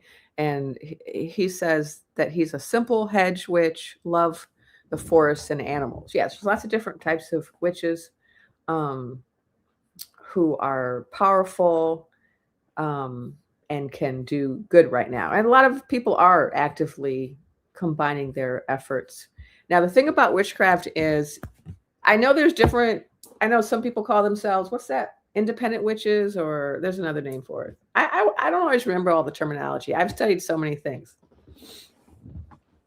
But right now is not the time for that. Right now is not the time for solo. Right now is the time for people to get together in groups. So remember, maybe like a year ago, my guides were saying everyone needs to get into a group of 4. If you're a witch, that's your coven, right? If you're a hoodoo, you know, that's your hoodoo community. If you're a light worker, that's your light worker group. If you're a reader, that's your book club, right? But whatever it's called, we all need to start working together, because when you take your power and you add it to someone else's power, it multiplies, right? So 1 + 1 + 1 + 1 is not 4, it's 8. You know, it's multiplied. Power of 4 is multiplied. So when we work together, our impact is multiplied, whether you're working as a spiritual person, a witch, a political person, however you're working. When you work with others, your efforts are multiplied. And so this is what we're being called to do right now. Yeah, here's the right word. Someone just explained it. It's called a solitary practitioner, right? And there are reasons why some people are solitary, because they don't want to maybe get caught up in certain, situations which might not be for the best. So I understand that. But right now, we really need to multiply our efforts. And I do think it's possible for solitary witches or solitary practitioners to work with other solitary practitioners, right? Should I talk about this more? I kind of feel like I should. Let me know in the comments if you want me to talk more about this. I know a lot of people that follow me are already in some type of spiritual work. And so maybe that's why this is something I should talk about. It may be really relevant to this group. All right, so let's say there are certain types of Wiccan practice, or maybe hoodoo, or different types of practice which can kind of loosely be defined as witchcraft, and but by different names. And some of the practices involve hierarchies, where you have to work in a group and there's someone above you and you have to like do certain things for them, or give them certain energy, or pay them certain tributes. And some people really don't want to belong to hierarchical organizations. I totally get that, right? And it may not be your path. Like, I don't belong to hierarchical spiritual organizations, but I've received training from teachers and mentors, but I don't have ongoing relationships of obligation that are heavily structured, right? But some people do. Like, they get trained by, say, a Santero, and then they are in a community where they have a certain relationship with that teacher that's ongoing, and there's a certain hierarchical structure in that community. And so if you're a solitary practitioner, whether it's of witchcraft or healing or mediumship or whatever your practice is, you may be a little suspicious of or uncomfortable with any type of organization that has any type of hierarchy, even if it's a benign hierarchy or a beneficial hierarchy. And so, or it just may not be your path. And I understand that. And I'm not saying go against that. I'm just saying that right now, it's time for us to find ways to work together. And so that doesn't mean you have to go work in one of these established structures that doesn't really fit with your practice, right? Like I'm not going to go join a like Wiccan community right now that I don't feel fits my practice, right? Just because I want to be in community right now. But what I will do is find other practitioners who I can do some work together with, right? And so that's what we're being called upon to do, is to come together in whatever way we can. And sometimes it's not that you're working with people who do the same thing. You know, like here I am, right? I'm a medium, I'm a medical intuitive, I'm a precog, I'm a teacher, and I'm a writer, and I do political activism. And I'm a poet. And so sometimes I'm in a group of poets and none of them are spiritual but me. But we're still in community, right? And we're doing poetry for the persistence. And sometimes I'm with a group of activists. And again, maybe none of them are spiritual leaders like me or spiritual practitioners like me, but they are political leaders, or they are doing work that when I do it with them, we multiply our efforts. And then other times I'm actually with, other healers. And so you don't have to have everything in common with everybody that you are in community with. But just if you could find a way to be in community right now to multiply your efforts, we all benefit from that. I think that's my main point. I want to give thanks to Michelle Weens for the gift. $10 super sticker. Oh, we got a new witch in here. Hey, welcome, Susie, new witch. Got someone from Texas. Hello, Texas. Oh, you're talking to someone else, not me. Hold on, you're talking. I love it when you guys connect in the comments. Oh, here's someone with a dream about me. Let's see what they got to say. Red Silk Goddess. I love that. I had a dream with you and Elegua, who's also called Eshu, God of the Crossroads in Ifa or Santeria or any of those traditions, West African origins. I had a dream with you and Elegua was connecting with me. You recommended a specific book with a tan and brown cover. Do you have a public book recommendation list? I do not have a public book recommendation list. But I do a lot of work on the other side. And so some people go to my classes on the other side. So you're probably in one of my classes over there. So you got to take better notes next time so you remember that book. I'm trying to think of a book with a brown cover. If you gave me a topic, I might be able to identify a book with a brown cover.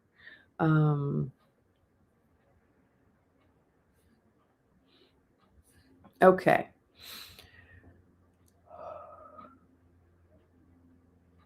Oh, wow. Here's somebody reporting back on that whole topic of apathetics and what's going to get them to act. Nowhere Man said, oh, their apathetic brother has 5 draft age sons. Yeah, if they get drafted, that's going to probably move him out of the apathetic camp. Oh, here's one of my students. Oh, Red Silk Goddess, you're one of my students from Medical Intuition Mastery. So I teach classes on the Shift Network sometimes, and that was one of my Shift Network classes. And then I also have classes available on my website.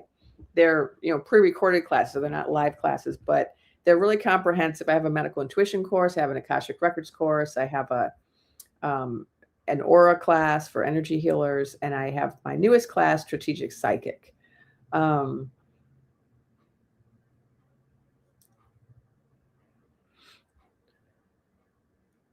Oh, you think it's my book?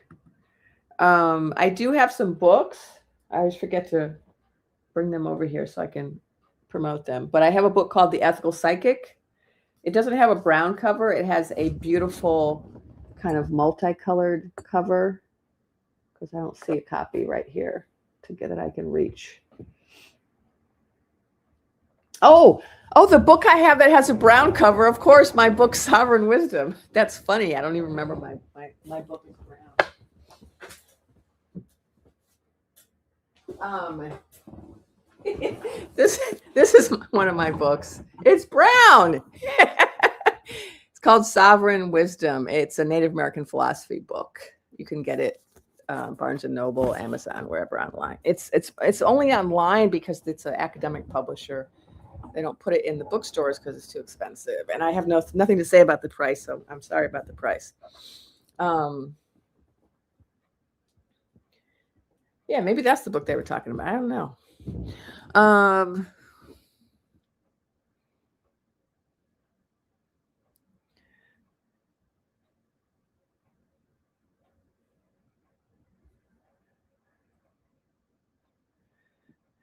But yeah, this question is probably not. So this is Native American philosophy, and since you're bringing through Eshu, it might be more of an African book.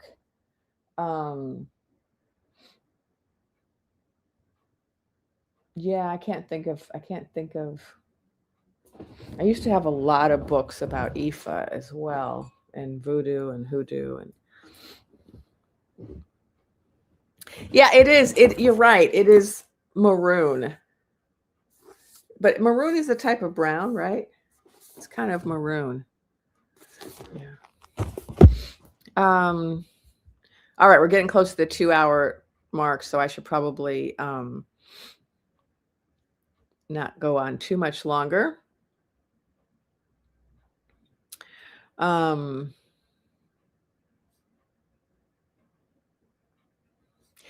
I do love Eshu. So this is the same conversation about. I'm not good at pronouncing Elegua. I feel like I always say it wrong. So Eshu is the name that I was taught.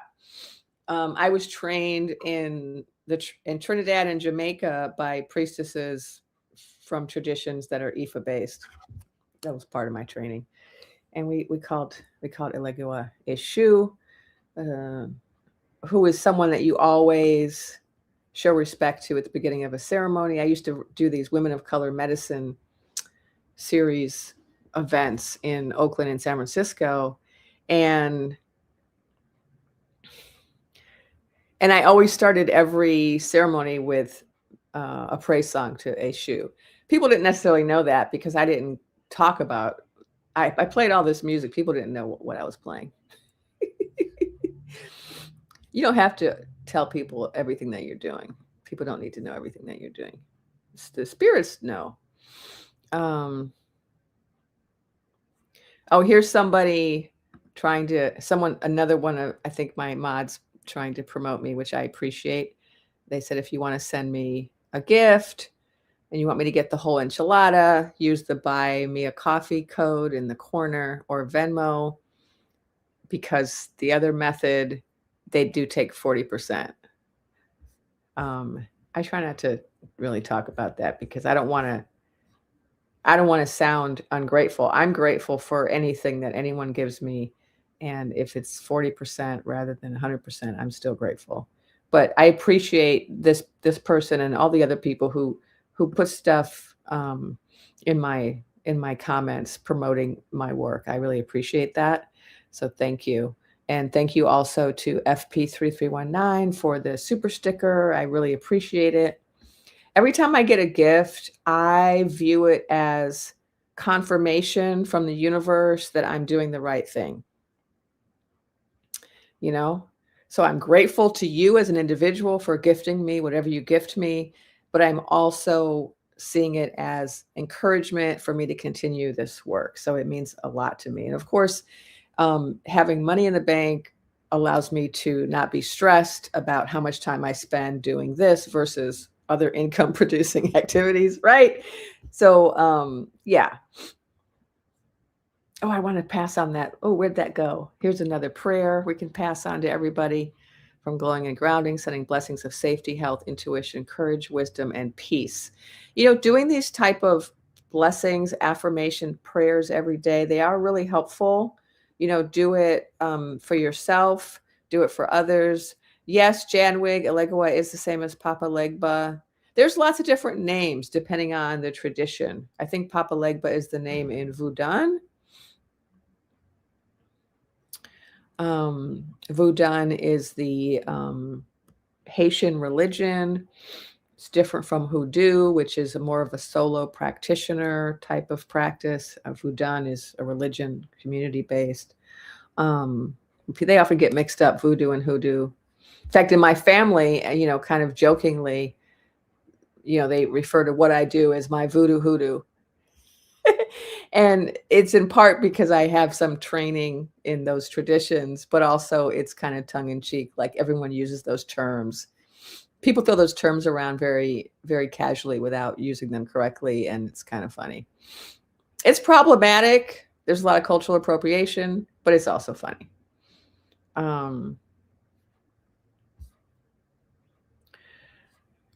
Okay, I'm just scanning the comments for any more questions I can answer before I sign off. And I know I should stop and do some promotions like, yeah, please check out my books, links in bio, check out my courses, join my Patreon, become a member. Oh, interesting. He was called Papa Legba in the dream, but you grew up calling him a Legba. Yeah, he's got different names. Crossroads, Trickster. Trickster energy, you know, is really powerful right now, right? Like that whole petty. I mean, I have obviously worked with trickster energy, right? If you haven't figured that out by now, that's why I do the comedy, the Metatron, the, you know, I have all the silly names because I do work with trickster energy. Issue's not my father, though. My father is Bablu Aye, which is why I'm a healer, and my mother is Yemanya. For those who are interested.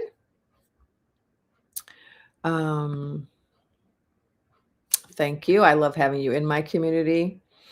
Yes, that's true. In French, marron is brown. Maybe that's why I'm confusing it. And then it's also very similar to chestnut, right? Because it's marron and then marron, right? What's the word for chestnut? Is like Maronne, the feminine, isn't it? Might be wrong. Someone is waiting for the delivery of my book. Oh, that's another thing I always forget to talk about. So I have these books out, right? Ethical Psychic and Sovereign Wisdom. And a lot of people, I'm always getting like emails and messages from people saying, oh, I read your book. I really liked your book. And I always forget to ask people, can you write me a review? Like if you can go to Goodreads and write a review, or if you bought it from a certain place like Barnes and Noble or Bookshop or Amazon, you can write a review there. Any place you write a review, it's going to bring visibility to the book, and then more people will read it, which I think will be good for everyone if we have more ethical psychics and if we have more people who know more about Native American philosophy. It's going to benefit all of us. My opinion as the author, you may have a different opinion, but whatever opinion you have, write me a review.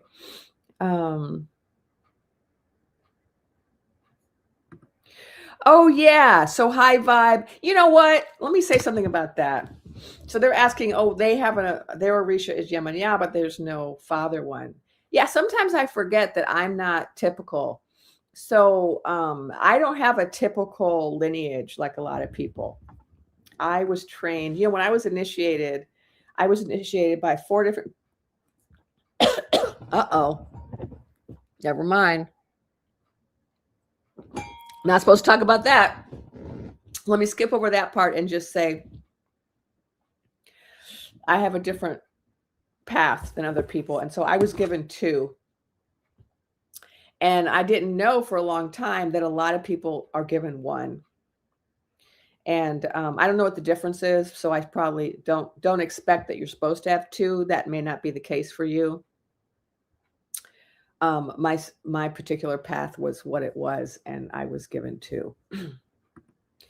And yeah, like I said, sometimes I just assume that my path is the same path as other people, and it's not.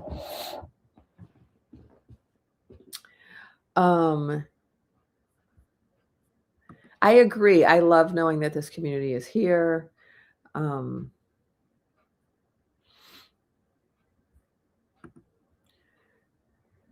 Yeshua Reloaded says, truth conquers and love is divine. Good night. Uh-oh, I was wrong about chestnut. So where am I getting that marron from? Okay, I'll look it up later.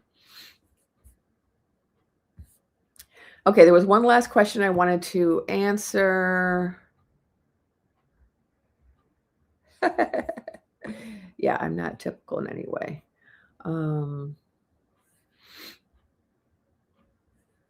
Okay, I thought there was one other question, but now I can't find it. Did I acknowledge this person? Thank you for this gift from Blonde Rebel Tarot.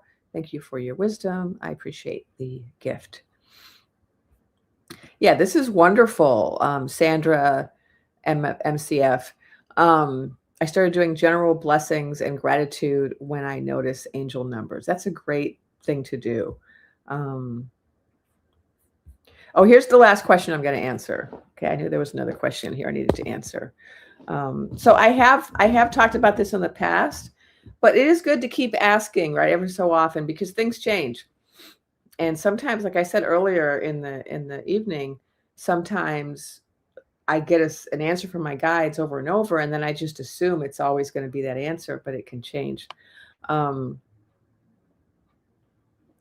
I was told on a number of occasions there's not going to be a civil W.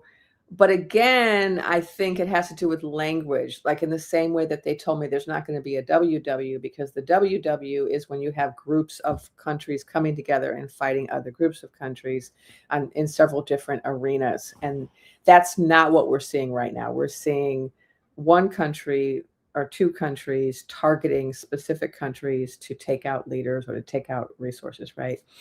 It's a different scenario. Same is true about what we're going through. So I do not see a CW, again, because what we saw in the CW, and this is because language matters. And so I just want to address the objection that some of you may already have forming in your mind. Isn't this just semantics? No, I'm a poet. Language matters. Because language conveys meaning. Language signifies. And when we hear certain words, they have certain meanings attached to them.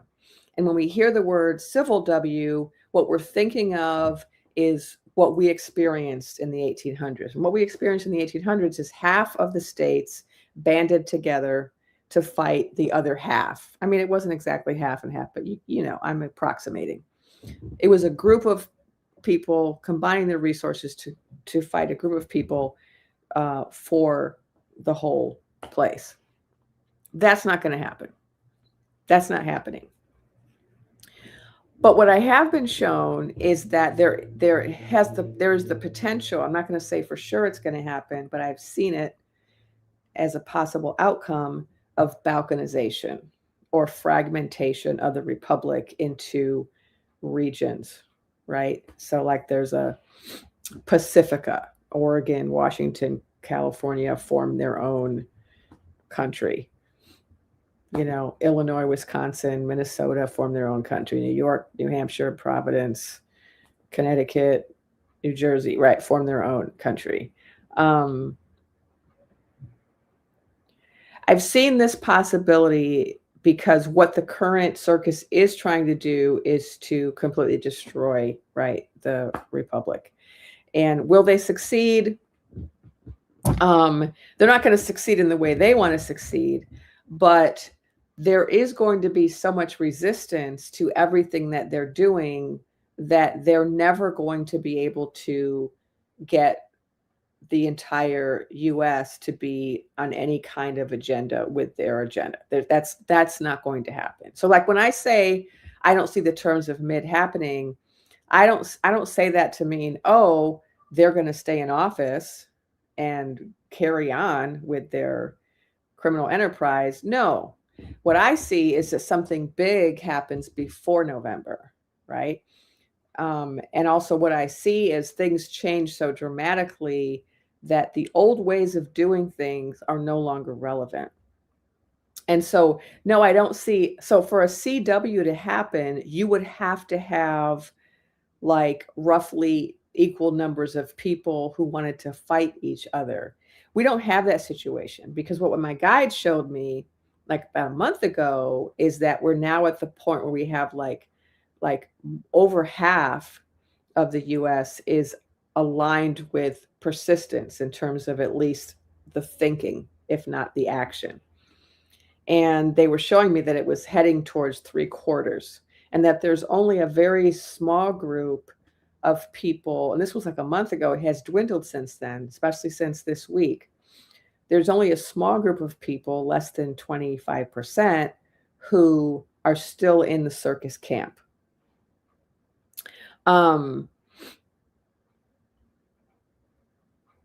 They're not a big enough group to wage a civil W. Also, the current circus does not have the support of the military to wage a W against its own people. He's not popular. They don't have that support. The people that were militia who were on the side of the circus have all been absorbed into the frozen water, and they're not very happy, right? So they're also not super loyal. They're also not being paid. They're not being given incentives to stay. And these are very self-centered people, right? These are not people who are wedded to some noble ideology that they're willing to fight and die for, right? These are people who are, a lot of them sociopaths, a lot of them people interested in SA, a lot of them racist, a lot of them just looking to enrich themselves, right? This is a particular very, very subgroup. And that didn't used to be the case, right? A year ago, that wasn't the case. A year ago, there were a lot more people who supported the circus for various other reasons. But those people have defected. A lot of those people are gone. And they've even lost, the Groypers at this point. They've lost TPA, right? They've lost huge segments of their camp. And so this is what's left. The dregs are left. The dregs are not enough to mount a civil W. There were enough in November of 2024, which is why my guide said the reason that it wasn't challenged, the joust being finagled, was because of the fear of sea war. There was a legitimate fear of that 18 months ago. There is not currently in place the people and resources for that to happen in the way that we understand sea war. So my answer to that is no. We're not going to see that. But, I'm going to give the disclaimer that I gave also for the current conflict in Persia that when I say we're not going to see that, I'm talking about we're not going to see that the way we understand it. And that doesn't mean we're not going to see conflict that involves different countries, or that we're not going to see conflict that involves different peoples in the US. It's just not going to look like that. And it's not going to be of that magnitude in the case of global fracas and civil fracas. Neither of those are going to be of the magnitude that we have seen in the past, which is why I don't think it qualifies by those terms. We are going to see conflict, much smaller, isolated bits of conflict here and there. At least that's what I've seen. Now, I could be wrong, right? I don't claim to be right all the time. I just give what I get, and I think I'm usually right, but I'm going to wait for other people to tell me, am I usually right, or am I, that's really not for me to say. I guess that's my impression, is that my guides are often right. And they're not always right. I'm not always right in my interpretation of what they say.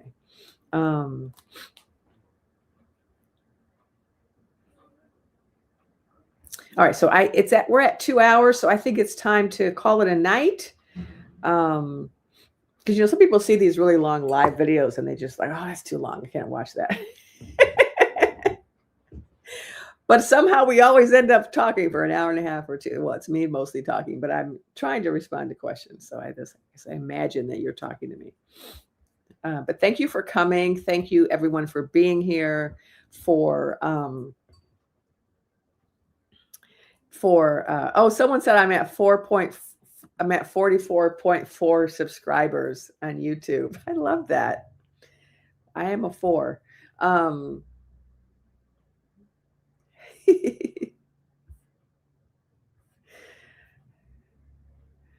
Okay, so this Michikai. Well, I feel like I'm done with that conversation. Let's not keep talking about it.